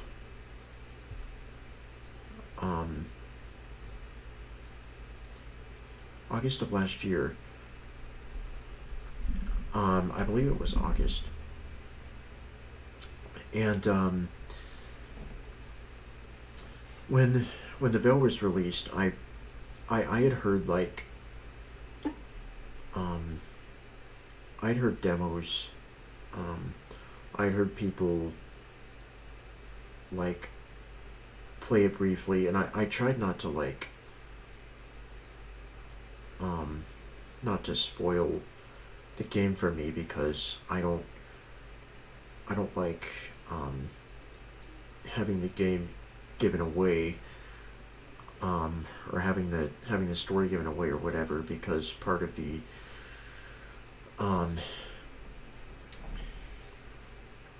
fun is discovering what story elements there are, and what the story is, what choices you can make. But one of the reasons I like The Veil is because of the story. I think the story was really well done. I think that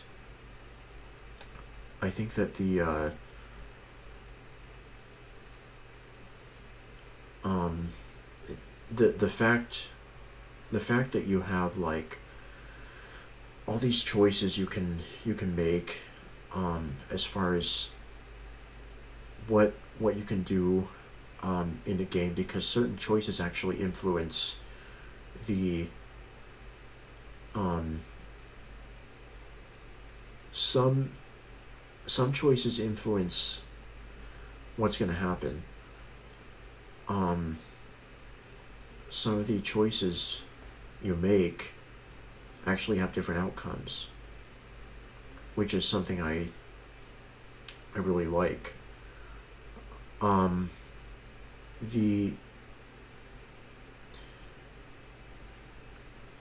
The fact that you have different weapons, you have shields, you have kind of you have armor, you have different armor, different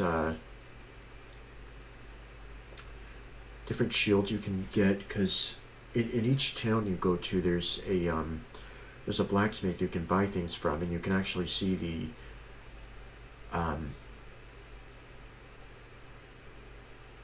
the armor stats when you armor and weapon and shield stats when you go to the shop and see what's for sale. They'll have stats like how much damage it'll do, how heavy your armor is, critical hit rate, things like that. And so the Veil has that. It's got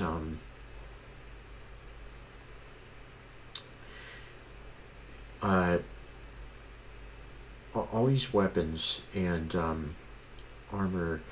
Now, I also think the combat system is better than a Blind Legend, because in a Blind Legend you only have, you're using one weapon throughout the game, and that's the only weapon you get. You get no armor, you get no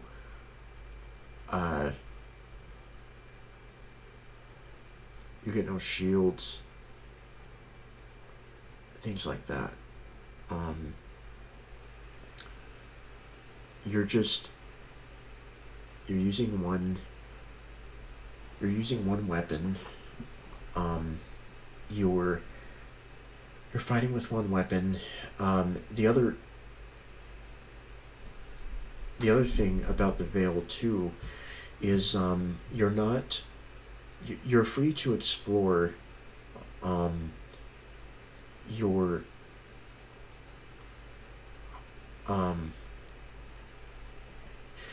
you're more free to explore your environment than you are in a Blind Legend. You're not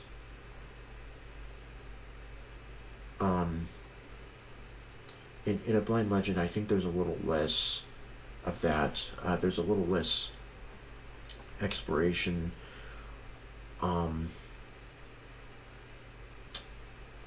It's not as open world. Now, the Veil is not the Veil's not open world, and this is one of the problems I have with the Veil is I don't think that it doesn't let you explore your environment as much as I would like. You can't like, because like I said, the Veil has different towns you can go to. I think there's like 5 throughout the game, 5 different towns you can visit and get quests, get armor and weapons and stuff like that. But you're automatically taken to wherever you need to go. There's no kind of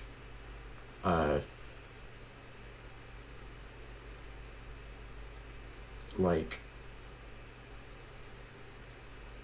open worldness or exploring of any kind. There's not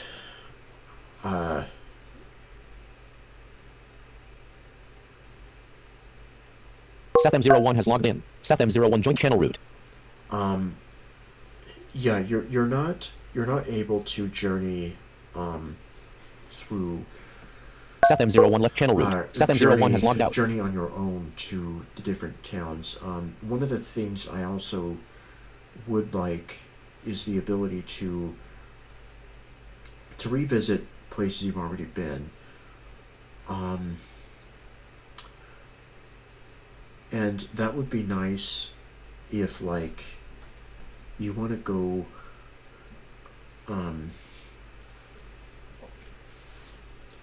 get something else in the shop that you maybe forgot about, or that you that you didn't buy before, but you changed your mind later and said, I want to get this this piece of armor, or this weapon, or this shield. I wish you could go back and get your and get that, but the game doesn't have the ability for you to revisit towns or previous locations you've already been to.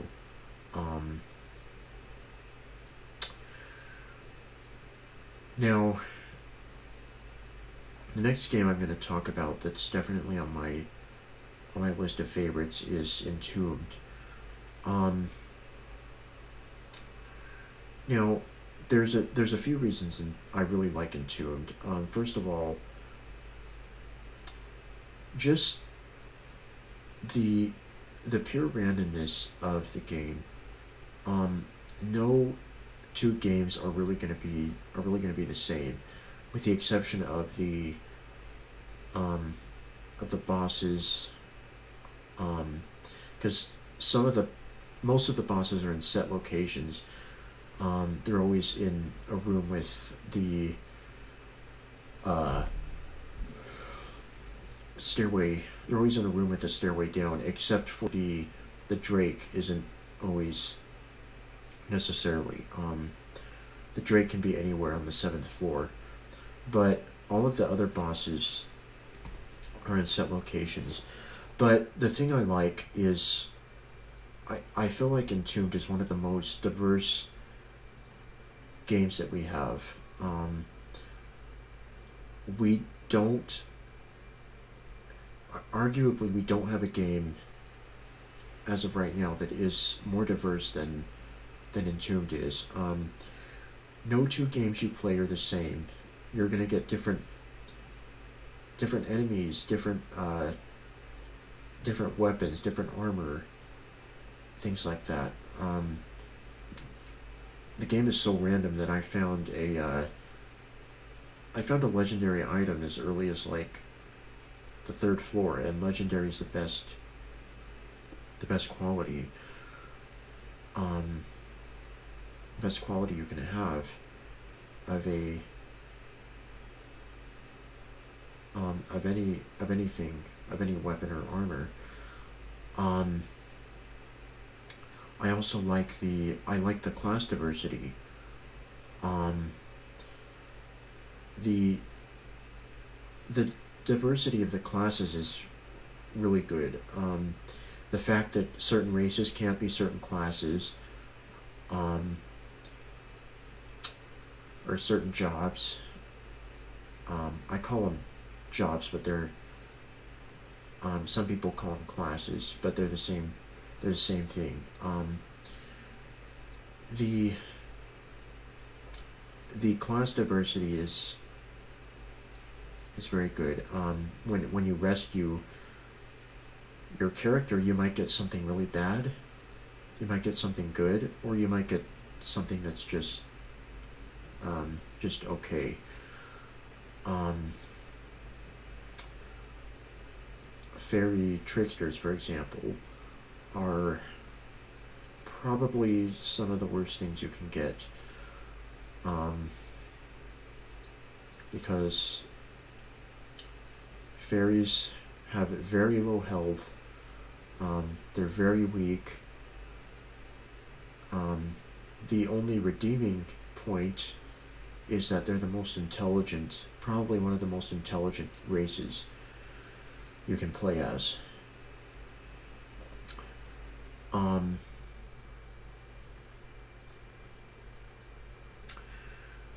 So I like Entombed for that.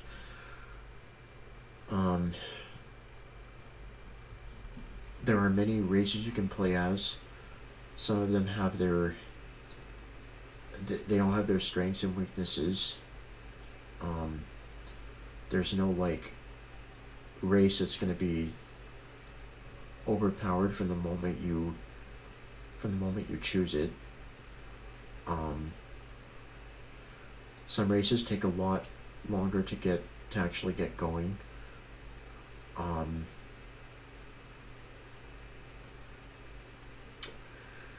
And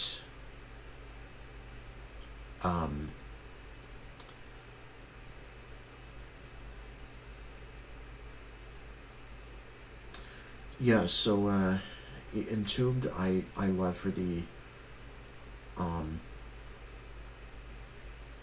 just the plain diversity.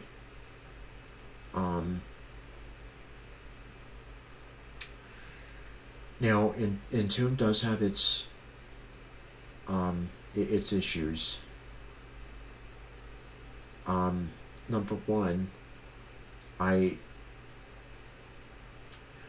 feel like the bugs in the game right now should have been addressed.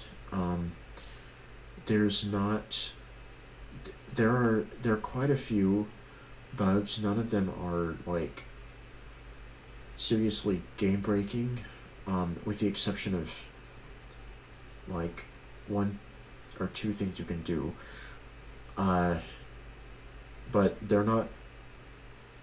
Those aren't like. They're not bugs that'll give you like errors. They're bugs that let you multiply weapons and armor. But there are bugs that will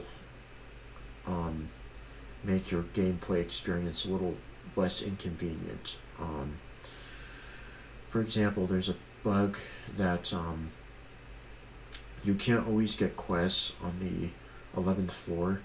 When you go to the 11th floor, sometimes, actually more often than not, you're not going to be able to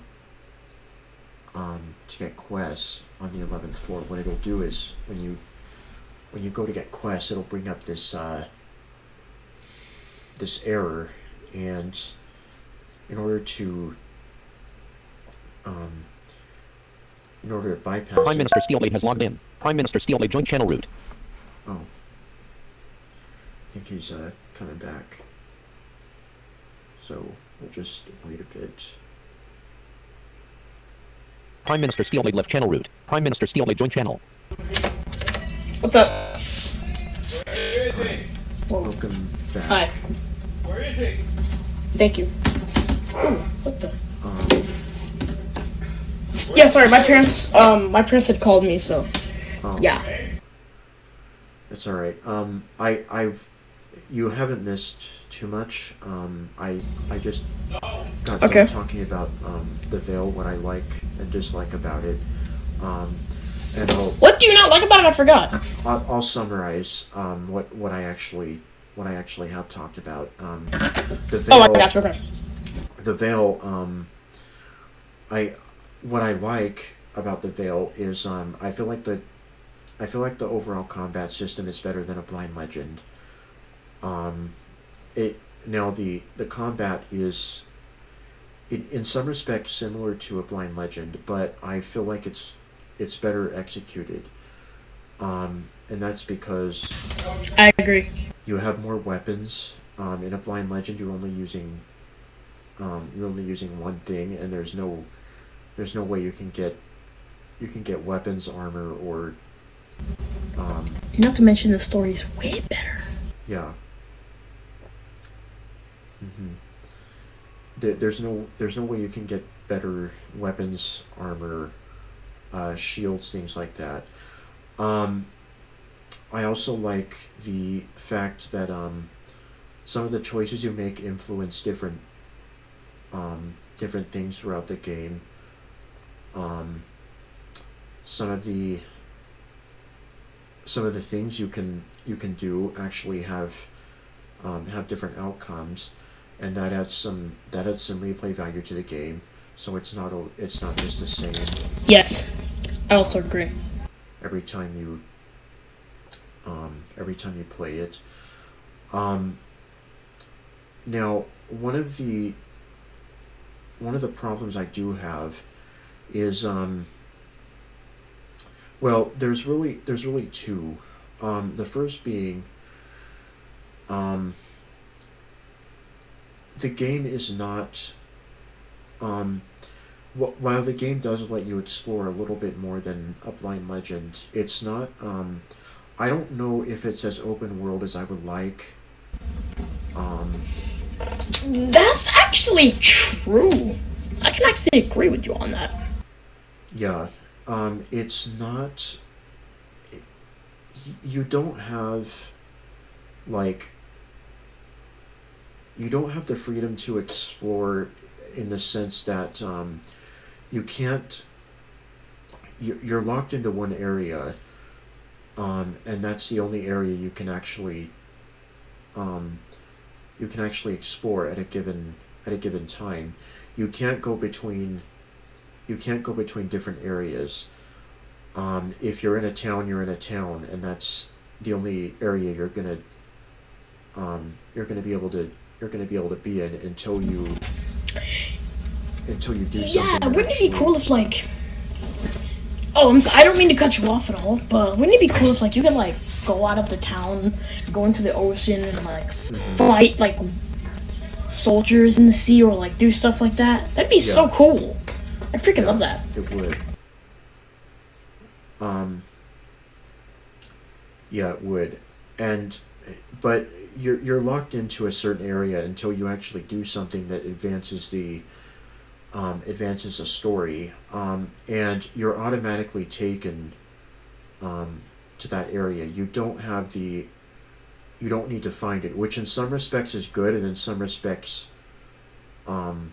is not necessarily. I don't want to say it's not necessarily good, but it's not. It takes away from the exploration a little bit. The good thing is that you don't have to find. You don't have to worry about getting lost when you're trying to go. When you're trying to find a new area. You're just automatically taken to where you need to be. The bad thing, as I said, is it takes away from the exploration. The other thing is I kind of wish you had the ability to revisit previous locations, because the only way you can move is forward. You can't go back to previous areas you've actually visited. You don't have that ability. Yeah, that would be kind of cool. And let me give you a scenario where that might actually be useful. If you bought something in a shop and you started using it, and you say, I kind of like the other item better.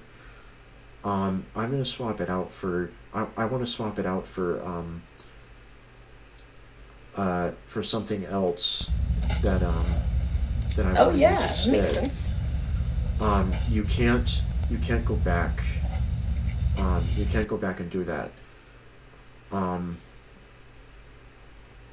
Now, here's another thing I'm curious of your opinion on it. And I don't actually know if I mentioned this in the last recording.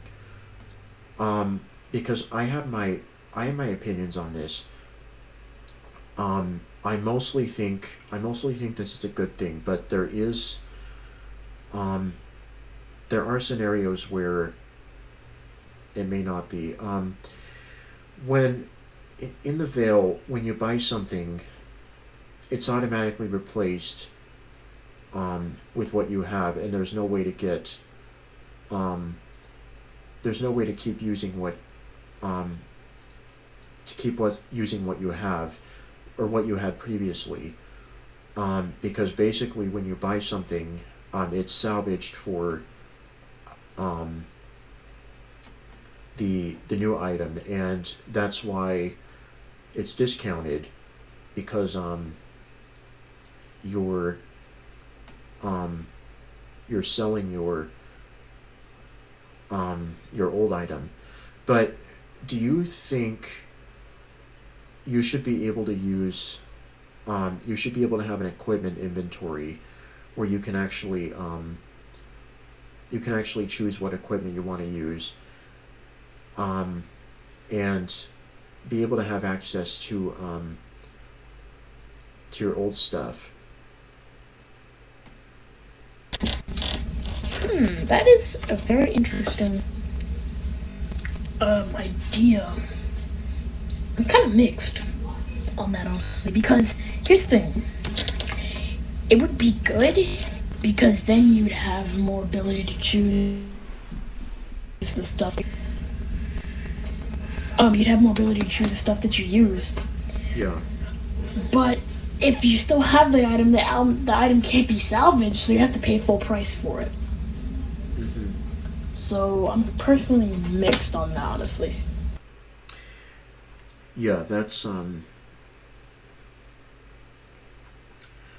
that's the thing is the items wouldn't be discounted if you were able to keep the previous item. You'd have to pay full price for it. The other thing I really like about the Veil is the stats that different weapons have, because there's stats like critical hit rate, heavy attack bonus, stuff like that, and you have a lot of different weapon stats. It's not like this is a sword and it does this much damage. It's more than Yeah, I kind of like that. Yeah.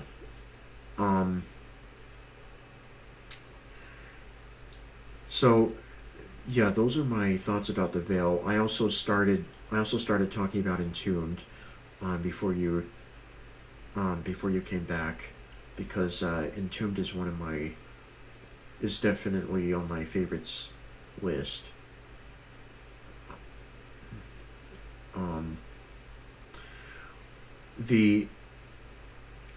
So what I said about Entombed is I think it's one of the most diverse games that we have out there. I don't know if there's a game that's more diverse than Entombed is. Yeah, I agree. Just the sheer amount of jobs, races, weapons, armor, things like that. No two games you play are gonna be exactly the same, with the exception of the bosses that are always in a room with the stairway going down, except for the Drake. But there's no two games you play are gonna be identical. You might rescue something that's really good one game. You might rescue something that's really bad another game. Yeah. Like a fairy trickster, for example, is one of the worst things you can rescue, because fairies have very low health. Oh yeah, fairy tricksters, they freaking suck. Yeah. Oh, and I'm sorry if I cut you off. I have to do something for like 30 seconds. So yeah, tricksters, they suck. Yeah. Especially freaking fairy tricksters. Oh my god. Because fairies are very weak. Their health is very low. And they die very easily. And so yeah, you never know what you're gonna get, is what I like. What I like about Entombed. And that's why that's why I still play the game. Now, what I will say about Entombed, the problems I have, because there are some, and no audio game on this list is 100% perfect, because I don't think it can be. The problems, one of the problems I have with Entombed is really the amount of bugs that exist. I don't feel like there should be as many bugs as there are. I feel like they should have been paid more attention to. In terms of like trying to fix bugs. Because there are some bugs. For example, there's one where you sometimes can't get quests on the 11th floor. Oh yeah. If that bug. If you try, it gives you this error dialog, and you have to hit the continue button. Sometimes you can get quests on the 11th floor, but more often than not, it's going to happen that that you get an error. It's kind of odd that it works sometimes and sometimes it doesn't. I don't really understand that, but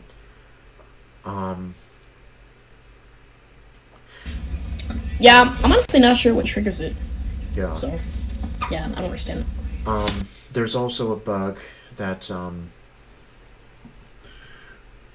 actually I don't know if you've seen this. There's a bug that sometimes when you're fighting skeletons,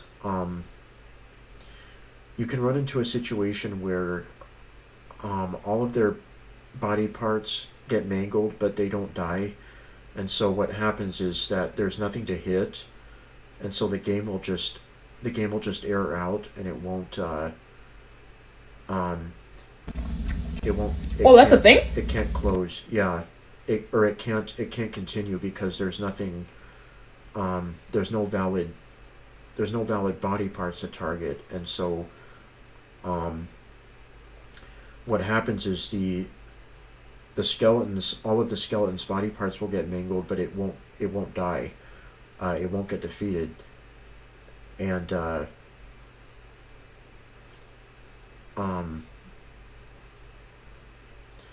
now that can be really problematic if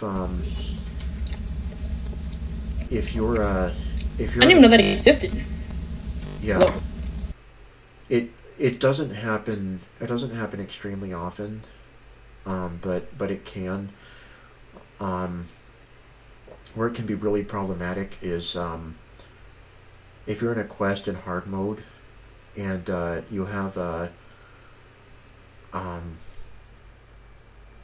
necromancer in that quest, and they summon bones. Because quests you can't retreat, and so and hard mode you can't reload either. Well, you can, but when you reload, your save game gets deleted. Oh no, that's bad. Yeah. So yeah, but normally when that happens, usually I'm able to detect that it's going to happen and just retreat. Because usually if like a lot of body parts are mangled, but when I press X on the skeleton and it says it's not injured, I know that that's bug is probably going to happen. So I just retreat, but I really feel like that shouldn't be a thing, and there's no reason that you should have to do that. And I think that yeah, I don't necessarily like that there's the bugs that there are in the game. Yeah. They should have been. I really think that they should have at least been updated. Yeah. Before the developer decided to ban this game. Yeah. Now he did release an update from 1.02K to 1.05B test, which is the version we use, that did fix a couple of things. There was a bug that lock picking didn't always work, even if your pick lock skill was at level 5. So, is the bug with the skeleton still prevalent, or not? Yeah, it is. Oh, it is? Whoa. it's present, but you don't see it very often. There was also a bug, which I don't know if this is a thing anymore because I haven't tested this, but it used to be a bug in 1.02K. I don't know if it got fixed. I heard it did, but if you are if you decide to go to the Hall of Mirrors or the Neverkeep, and you have a skeleton in your party, for some bizarre reason, the Hall of Mirrors where you fight your reflections, the skeletons in your party will actually turn against you and attack you instead of your party, or will attack you instead of your reflections. They won't attack the right. Wait. Attack the right Whoa. targets. Yeah. So That's an interesting bug. yeah. So they'll turn against you and attack you instead of the reflections. But I can't confirm that that's still present because I haven't actually brought a skeleton with me to the Hall of Mirrors. So yeah, and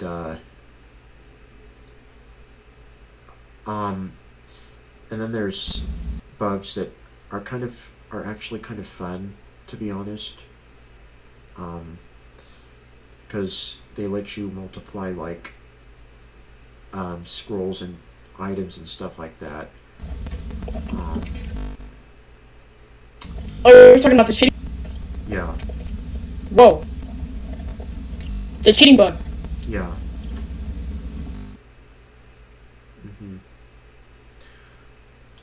Because it's possible to actually multiply the amount of scrolls you have as well, without it doesn't require file manipulation either. It's a bug that's actually present in the actual game. Yeah. That I've actually used it before. yeah. When I first learned about it. Yeah. So yeah, that's Entombed, another really good game that honestly has it. It still has a special place for me. It's one of the first audio games I actually purchased, and I still play it.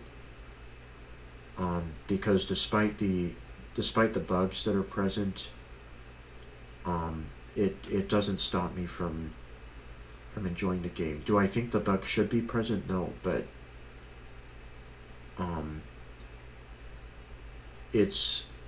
the game is still really good. I do think it could have been expanded on.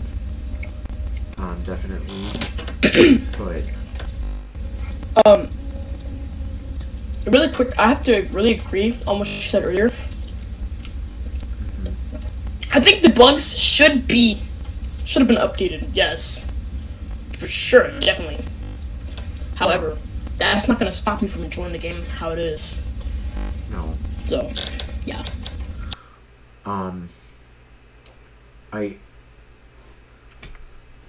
I will say it's unfortunate that he abandoned the game when he did, because he had a lot of really good ideas for Entombed 2, because there was supposed to be an Entombed 2 that was going to come out, but it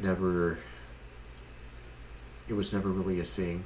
There was a very early alpha, which I cannot find anymore. It has disappeared off the face of the earth, and Yeah, I actually tried to find that, and I couldn't. why I literally couldn't find it. why I didn't keep it around, I don't know. I wish I would have. Yeah, I'm not sure. But some of the things he had planned, one of them I think would have been really cool is he was gonna do a dungeon creator where you could create your own kind of dungeon and Oh yeah, you monsters told me about and that. things like that. Yeah, You told me he was gonna make that. yeah. That sounds like a sick idea. And it never, unfortunately never happened, and that I think that's honestly it's honestly too bad. I would have really liked to see what Entomb 2 was going to be like. I think the Yeah, I agree. I would have loved to see.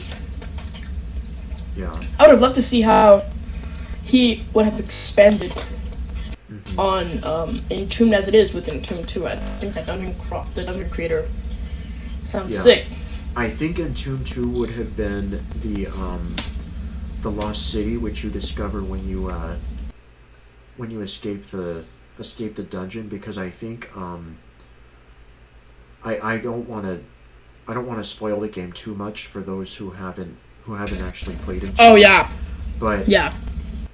the Lost City is what you discover when you actually escape the dungeon, and I think Entomb 2 was supposed to be you getting to explore the Lost City, and That would things be like that. awesome.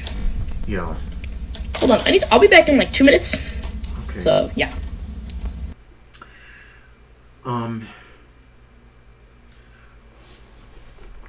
Yeah. So I think I've talked about Entombed long enough. So let's see some of my other favorite games. Audio Defense is another one in terms of iOS games. Audio Defense I had a lot of fun with. It was really I had hours of fun with Audio Defense, and I still have my old iPhone 5S, but Audio Defense isn't on there anymore because I cleaned up my phone, and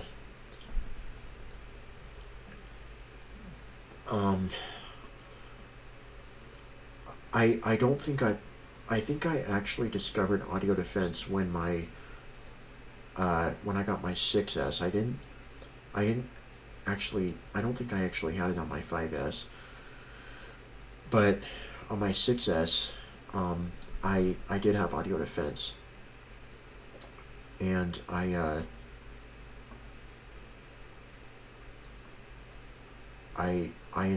really enjoyed playing that a lot.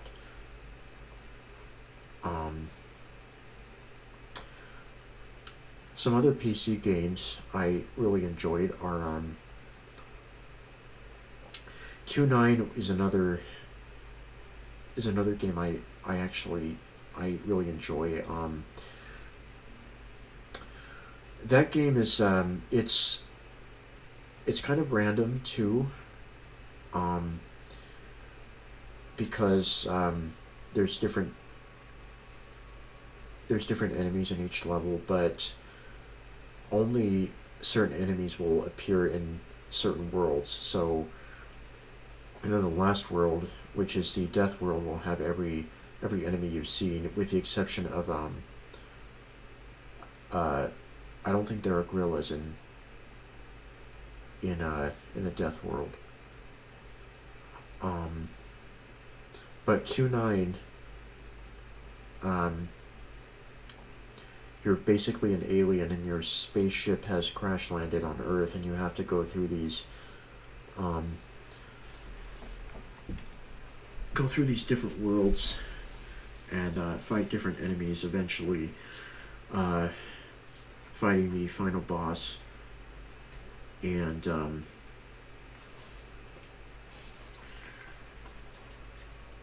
yeah, and eventually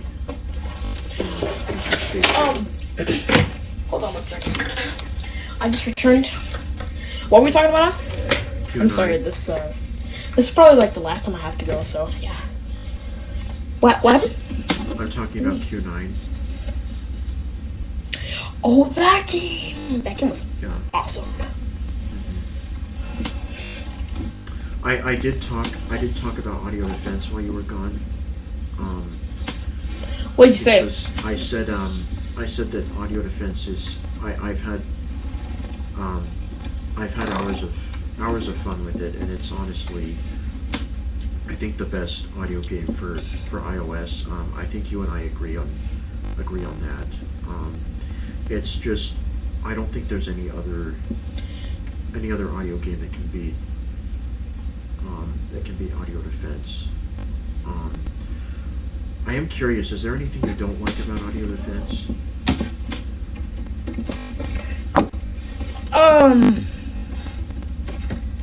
Hold on. Is there anything I don't what? Is there anything you don't like about audio defense? I'm curious. Is there anything I don't like? Whoa. Yeah.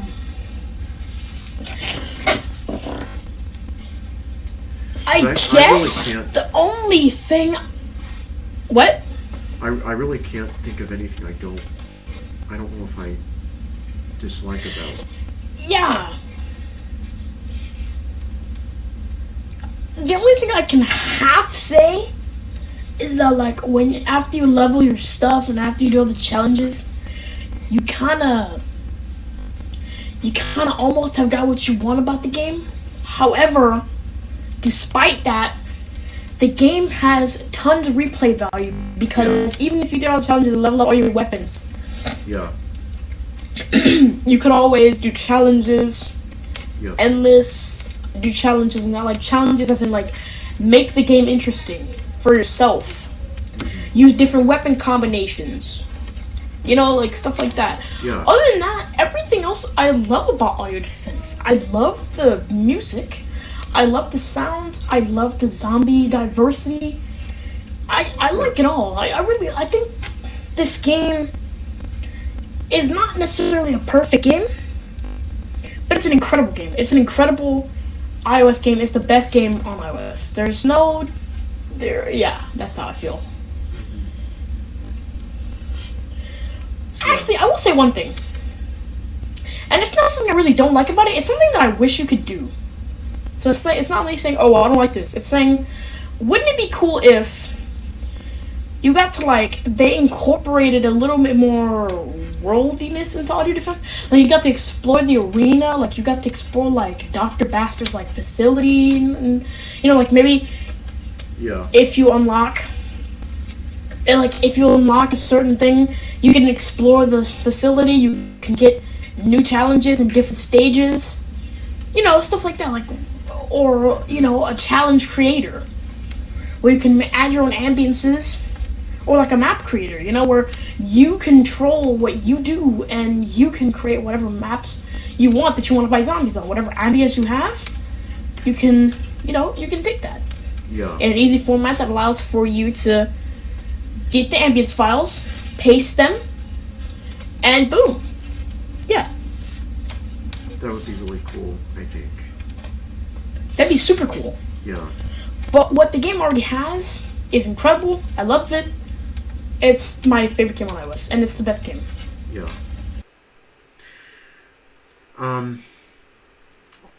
Now, let's move on to A Hero's Call, because I have opinions about A Hero's Call that I think you and I agree a lot about where A Hero's Call is concerned. But there are reasons it's going on my favorite games list, because I really feel like the sound design is very good. The sound design slaps. Yeah. The music, the amount Yep. of enemies you have. The story is very good. What I do like is you can play like, so there's different responses you can say to people when you encounter them, and if you're having dialogue with people, there's different things you can choose to say. So you can play the game as a nice person saying nice things, and then you can play the game and be rude and say really rude things to people, be mean to people if you want. Things like that. I wouldn't. I'm nice to people a lot of the time. Yeah. People who like are jerks to me, I'll be jerks to them back. Yeah. So yeah. Mm-hmm.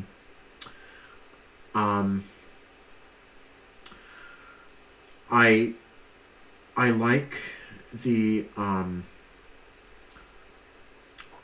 amount of spells and skills you can learn. Now this is where a Hero's Call has it over Entombed, to be honest. Especially where the mage class Oh, yeah. is concerned. Oh my god. I don't Mage think in a Hero's Call? I don't think you actually talked about that when you Oh. when you talked. No, I didn't. Let me let me explain how bad dirty they did Mage in Entombed. So in Entombed, if you didn't watch the first playthrough, Mage has 3 spells: Grow, Shrink, Firebolt.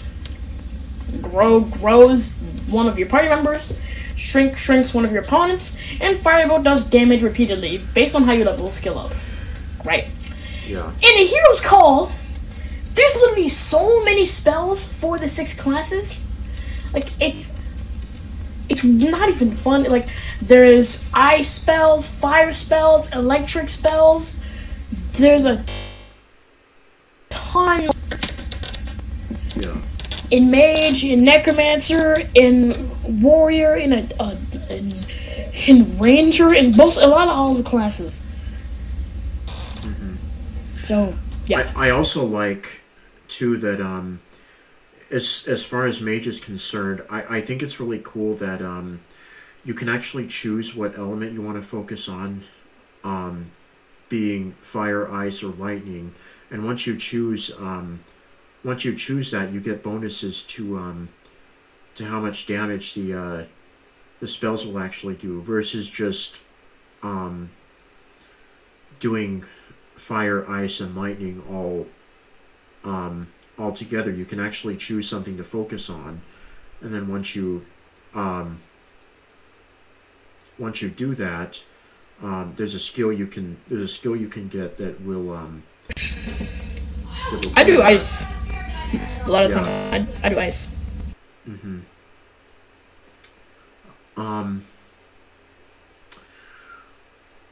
Yeah, I haven't played through a Hero's Call actually fully, and here's why. There's a couple of things I have to say about the game that I don't necessarily like. Disconnected from server. Connection to server lost. Hold on. Disconnected from server. Connected to Chris's server. Joined channel Brian's channel.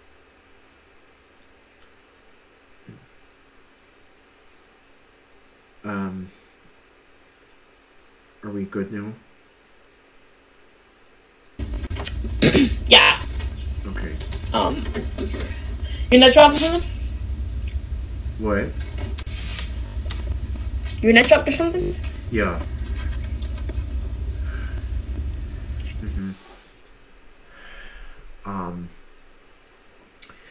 But what I was saying before my net dropped is there's a couple of things I don't know if I necessarily like, and one of them is I feel like there needs to be more there needs to be more class diversity, and the reason for that is you have party members, but you know which party members you're going to get each time you play the game, because you can travel with a ranger, thief, mage, and a priest, and those are the four people you're going to get each time. Each time you play the game. You know, you can't travel with all of them at once. I think you can only travel with you and, is it 2 others? I think. Yeah. It's you and 2 others. Yeah. You can only travel with you and 2 others, but the problem comes in where if you're say a mage and you already have a or you can already travel with a mage, then there's not, I don't really see a lot of point in having in playing mage, to be honest. Now, warrior and necromancer you don't get as characters. So you can play as warrior and necromancer, but the other classes, thief, ranger, mage, and priest, you already get characters of those classes, and that to me kind of it kind of makes the other classes you can play as less relevant. I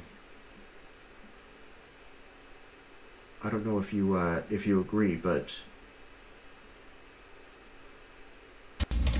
Oh, I do. I for sure agree. Yeah. And now the argument can be made, I suppose, if you're a mage but you don't want to travel with Gwen, who is the mage you get in this game, then you can choose to travel with someone else versus Gwen, and just leave Gwen to not travel with her. The problem is that you actually need to travel with certain characters at certain points. Simeon, for example, is the thief, and you can't pick locks unless he is in your party. I kind of find that a little odd, because you would think that thieves naturally would be able to pick locks. So I kind of find that a little strange that Simeon's the only one that can do that, but I don't actually know if that's a bug or a design decision. But that's actually true, even if you are a thief. Oh, yeah. Yeah. I don't know if that's a bug or a design decision, but if it's a design decision, I don't know if I agree with it.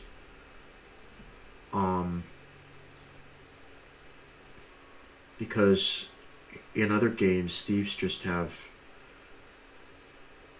the ability to pick locks, which is naturally what thieves would be able to do. The other slight problem I have, and this isn't something that is like I'm gonna say, oh, this is bad, so I'm not gonna play the game anymore. But it's something that I find the maps and the navigation to be a little frustrating. Yeah, I agree. Yeah. Yeah, I'm not that much good at exploring those kinds of maps, but I can still appreciate the good exploration element. Yeah. I'm just not that great at it. No, and what A Hero's Call does have over games like Manamon, which Manamon, the maps are confusing as well. But a Hero's Call lets you mark locations so that you can go back to them easier, and that actually makes things a lot easier. Manamon, the only thing you can do is you can put flyers down, but you can't mark locations so that you can come back to them later. They don't have Manamon doesn't have a beacons list like a Hero's Call does, and the ability to set beacons, and that I really think helps navigation wise. I honestly set maybe too many beacons, but me being navigationally challenged, beacons really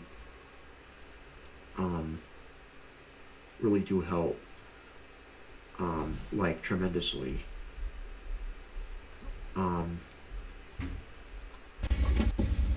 Yeah, if a beacons list was in Manamon, that would, oh my god, that would so help. That would be ridiculous. Yeah.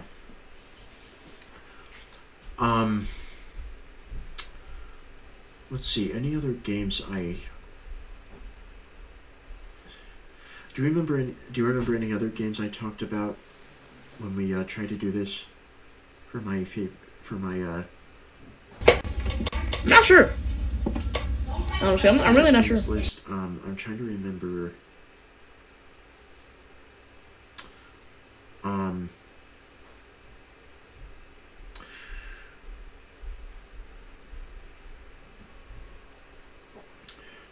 don't know.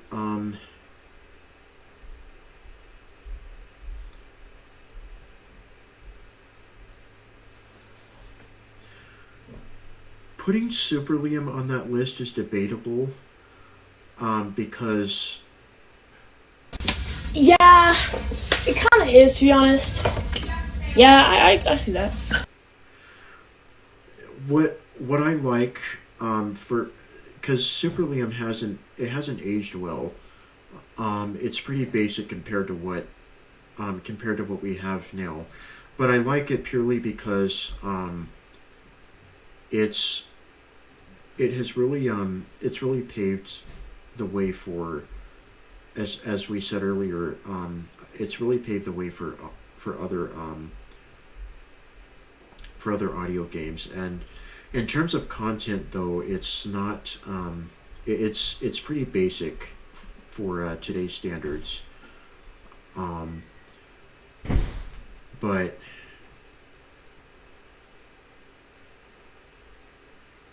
yeah. Now, the fun part, talking about our least favorite audio games. Oh dear. Alright. So I have 2 games on this list. Right? I had 2 games on this list before, and I'm gonna have 2 on this list. So the first game that I'm gonna talk about is a game called Descent into Madness. I don't like this game. I think the guy, like, the main menu voice, I personally find that annoying. It's like, start game, set options, Yeah. credits, achievements, quit. Like, that's, like, what would you, I'll actually code a menu when I think me the doing that whole nonsense. I think the whole whispering thing is annoying, to be honest. Yeah, I think so too. Even in the actual And game, I it just- gets annoying after a little while. Oh yeah, and there's also a thing where you can't save, and I think that's so stupid because that's a game changing. But like, if there was a bug in Entombed where you were not allowed to save, like you couldn't save, I would not play the game. I'm just be real.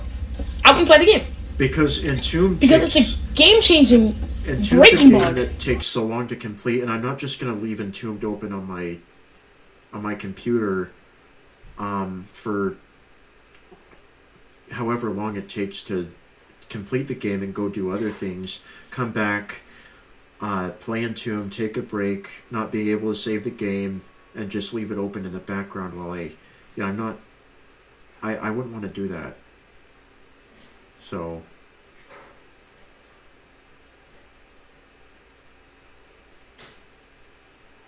yeah.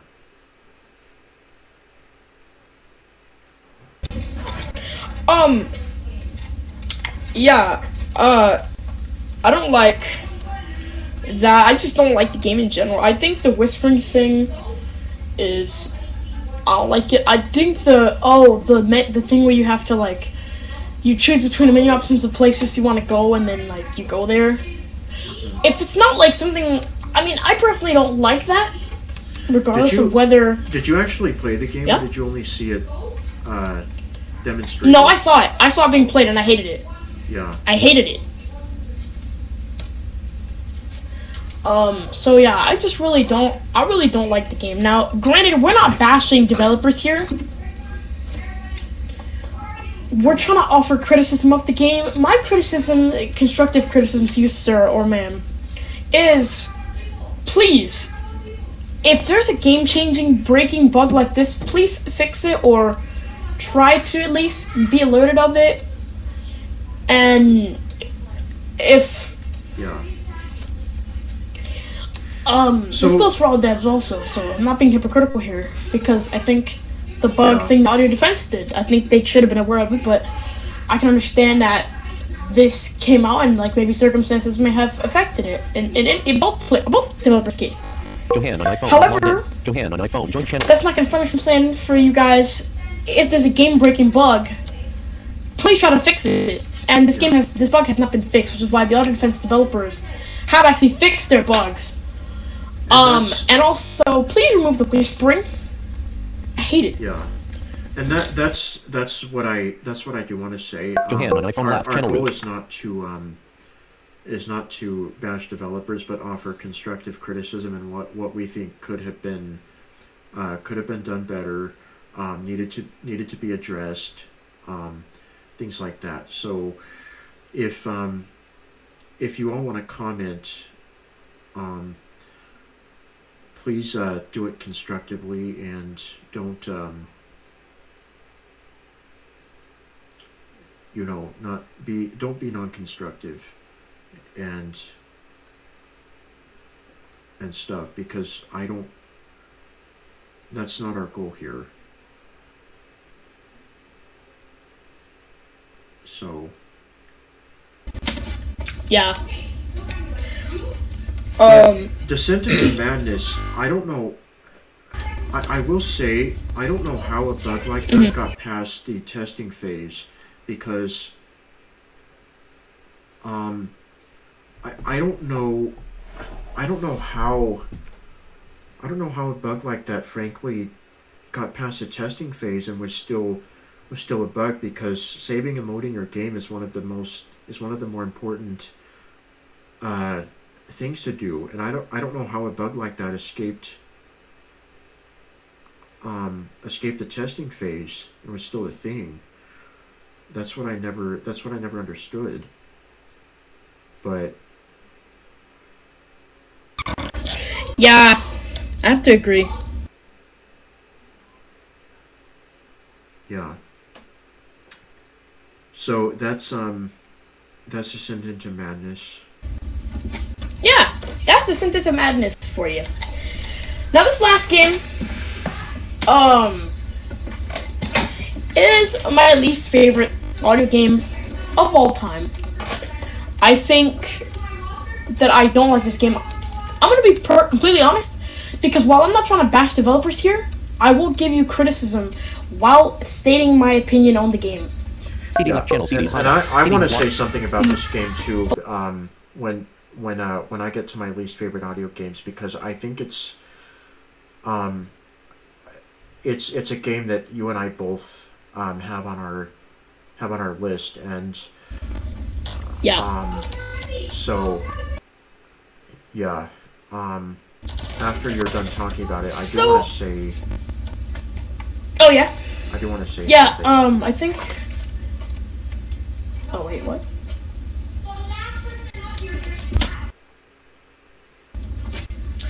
Okay, so I think it's time to let the people know of our least favorite game. My least favorite game ever. It's Gene War. I hate this game, and I'm gonna tell you exactly why. Okay, I've seen only parts of this game. I have not played the full game. I will let you know right now.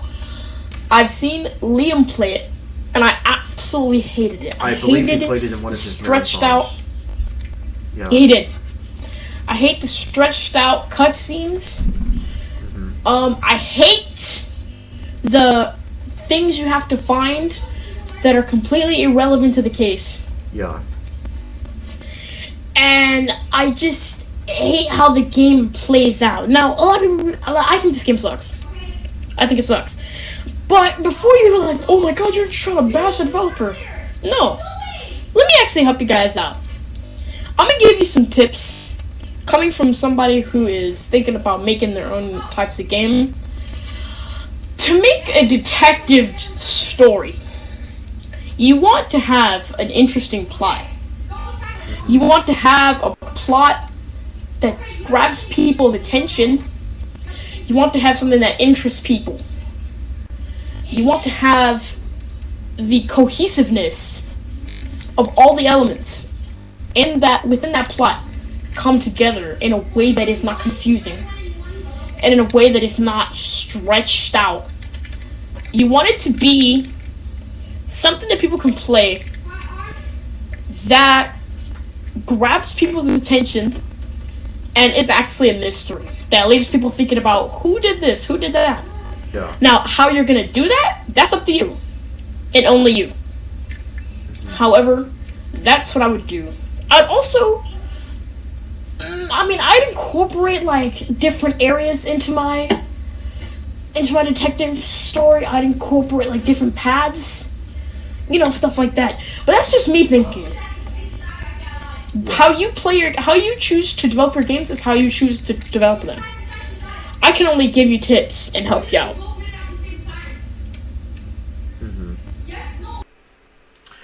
Well, here's what's disappointing to me, and I'm gonna say this without trying to I'm gonna say this as constructively as I can, because I don't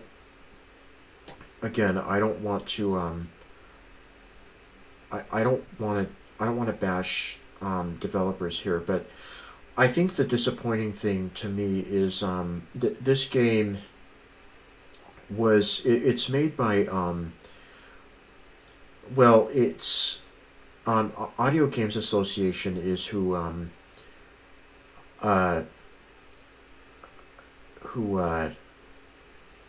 kind of they're the people behind it, but their Audio Games Association, I think, is a group of smaller companies that develop the games. But I think each company within that association has came out with at least one game, if not more.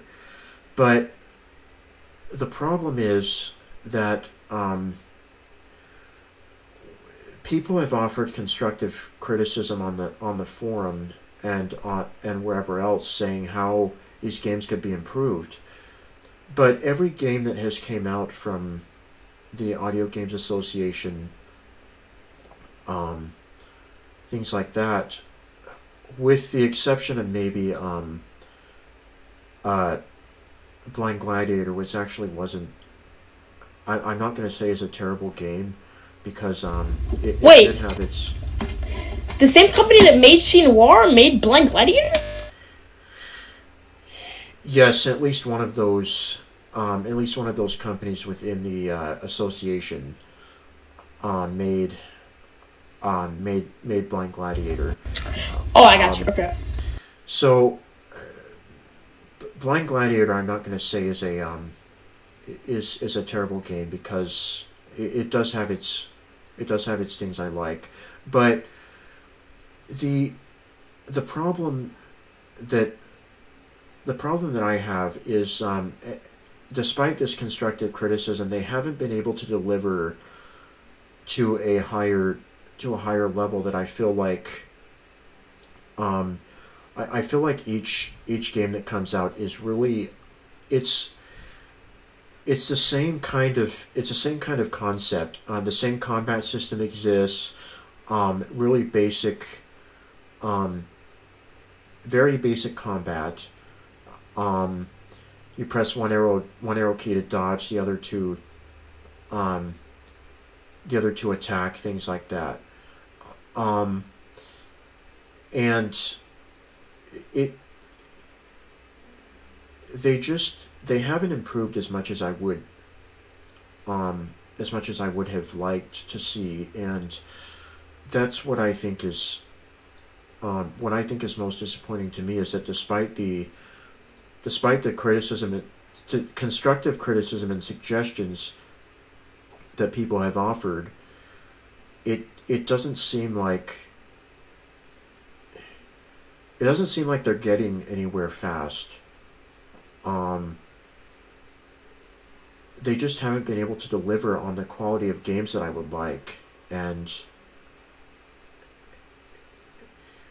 one of the things they have said is that the engine they use has some limitations to where they can't do as much as maybe people would like. People would like to see them do.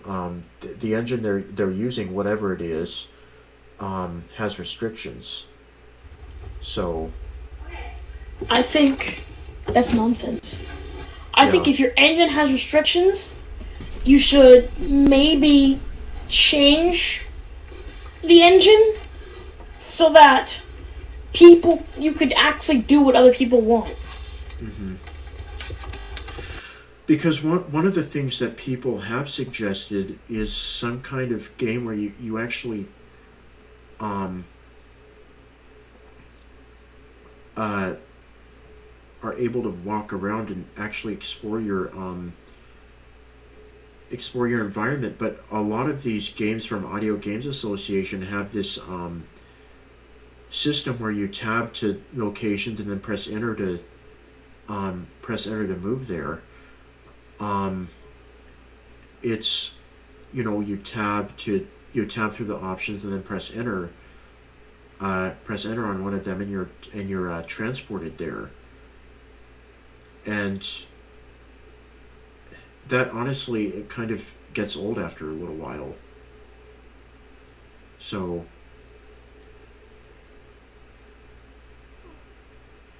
and they say we can't do this because our engine doesn't allow the flexibility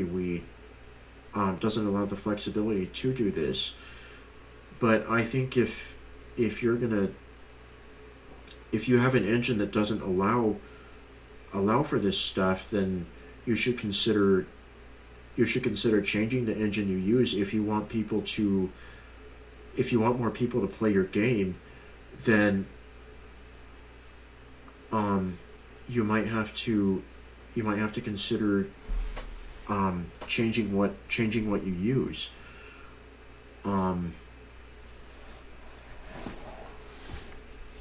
Because I don't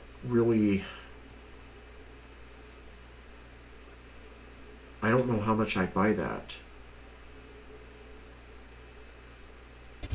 So, yeah, I agree. For sure.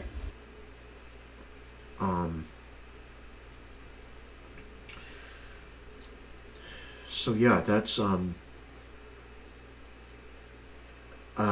Chez Noir. A game that we both that's Chez Noir. Yep. So were those your two games? Yeah. Okay. Those were mine. Yeah. The hell? Okay. Well, I actually have, let's see.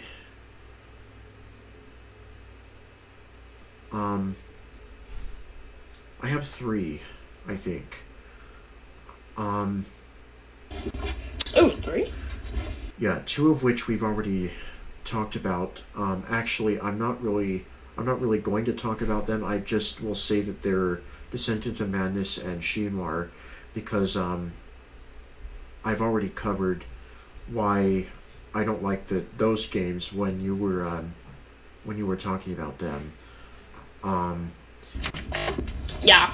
I think that Shinmar has very you're not, you don't know why, like, you're given these objects to find, and they're, I don't understand how they're relevant to what you're trying to do.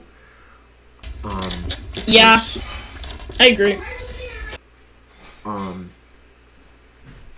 It's like, I don't get it. But the other game I don't really like is it's a game called Echoes of Levia, or from Levia, or whatever.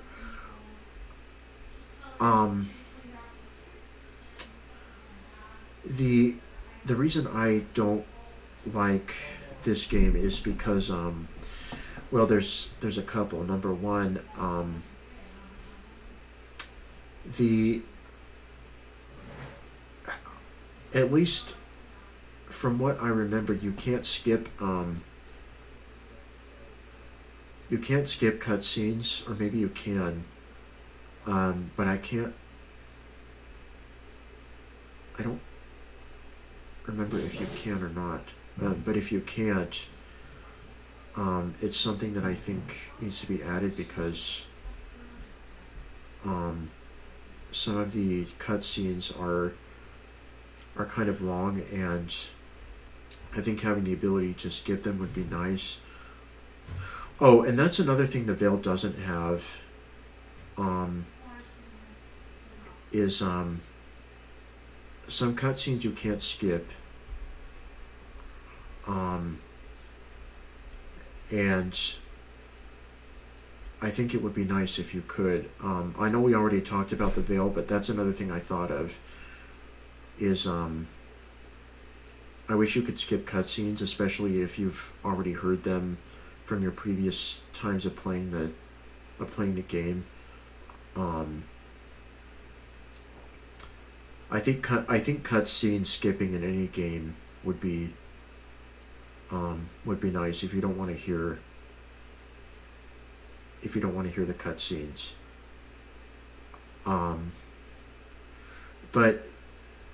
But Echoes from Libya, you can't skip the cutscenes. Also the voice acting is not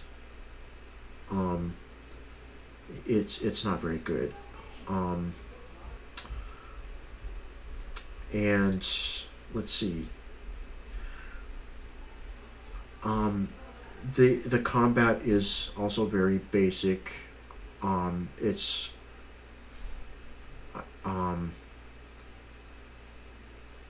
very it's a lot like the Audio Games Association combat system that they use in most games. And I don't really think the game went too far, because the developer released it, and then he disappeared and never really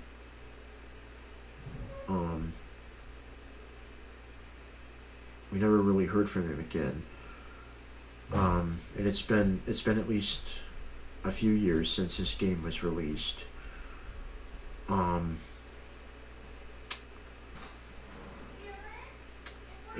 it never really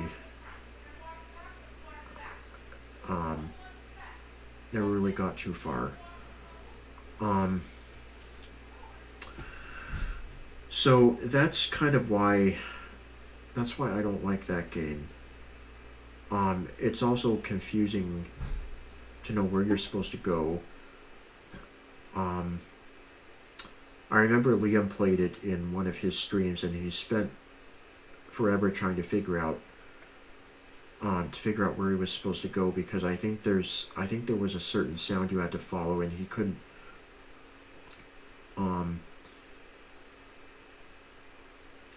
hear it very well. But yeah, it's that game never, I don't think really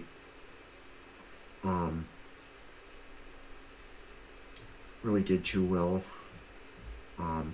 So those are kind of the audio games I don't like. Yeah. Um, I'm not really interested in Echoes from Levius, so I really didn't see much, but I've heard, from what I've heard, yeah, that's basically correct. oh, okay. There is another audio game I need to talk about. Ooh, go on. This is an audio game I've never played, but an audio game that I don't want to play because I think it's an absolute ripoff of my money. It's $5 wasted on something else that I can waste $5 on. Oh no, I know what game this is. Yeah, you already know about this game because I told you Oh I told you no. about it. And so there was a fishing game developed a while ago called The Blind Fisherman. And this was a game that basically only uses two buttons. One to fish, and then there's also a button to sell your fish. Now you have no control over. It sells your fish automatically. It does everything for you, without you doing anything. It does everything for you, and the only thing you're doing is pressing one button to fish and another button to That's so stupid. It's for $5? yeah. Oh my god.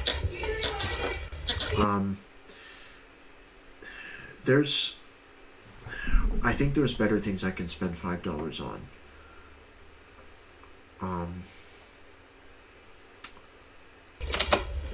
I agree. And, I think there's a lot better Johan on my phone things has that logged in. out there Johan on my that's phone, join channel root. instead of this nonsense. Actually, the day you told me about this game, I actually made it took me like 5 minutes, but I made this joke Johan, on my phone, Python channel root. script that basically you run it and it says, "Hi, welcome to the Blind Fisherman. Do you want to play?" And then you type yes, yeah. and then it says, waiting for fish, and then it waits a certain amount of time, and it says, your fish is ready, please type catch to catch it. You Yeah. catch the fish, and then it exits. And that's it, you beat the game. So, yeah, that took me, 5 minutes to beat. Yeah, you showed that to me. Yeah, it was so funny. You literally, I think made it in 5 minutes probably. Yeah, I did. It's a game that you can develop in it. I made it right here on Team Talk, actually. While you were there, I was coding it. Yeah. It's a game that doesn't take very much effort to develop, and it's not interactive. It's not interactive at all. It's just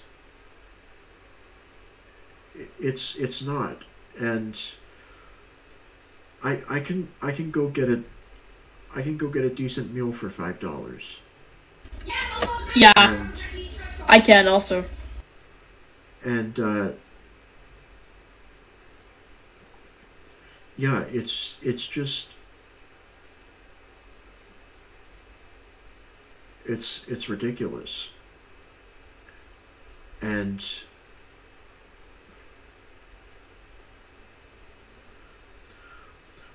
okay, if I made a game like that, I don't think I would. I wouldn't charge for it because Yeah, no. That's a waste of money. yeah,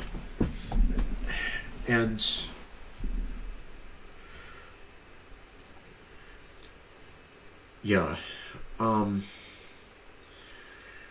So I don't think that game deserves any more talking about, because it's that bad. Yeah, So, I agree. I think it's freaking bad. Oh my god, bro. yeah. So that's kind of what we wanted to talk about. And that's pretty much it for this thing. I have no idea how long we recorded for, probably like 2 or 3 hours. But yeah. So that's basically it. That's what we wanted to talk about for you guys today. Yeah. And I hope you find it interesting, because we certainly found it interesting to record this video. So yeah. Yep, and as always, if you want to leave comments, you can. Again, I ask that they be constructive.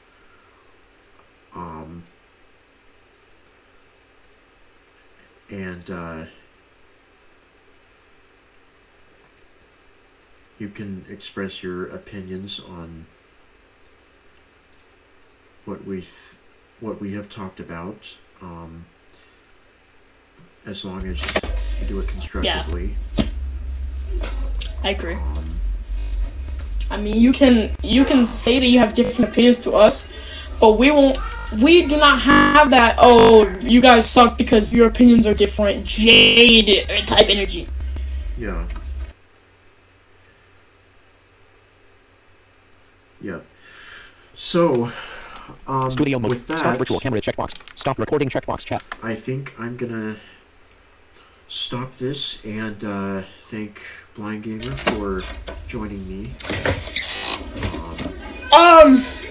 Yeah, no problem. I'm gonna thank Bryce for having me over. It was cool to be able to record, even though I kind of had to leave like twice, but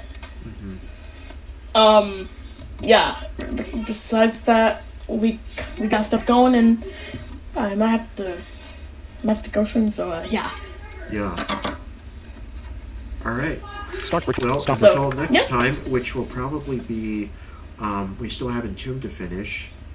So, Oh yeah, we do. um, We plan to start recording in I don't know when he whenever he was. whenever I feel like it, basically. Yeah. whenever he feels like it. Whenever I can put up with you for, whenever he's had enough. Whenever he pays me well, whatever that is, we can record in tune.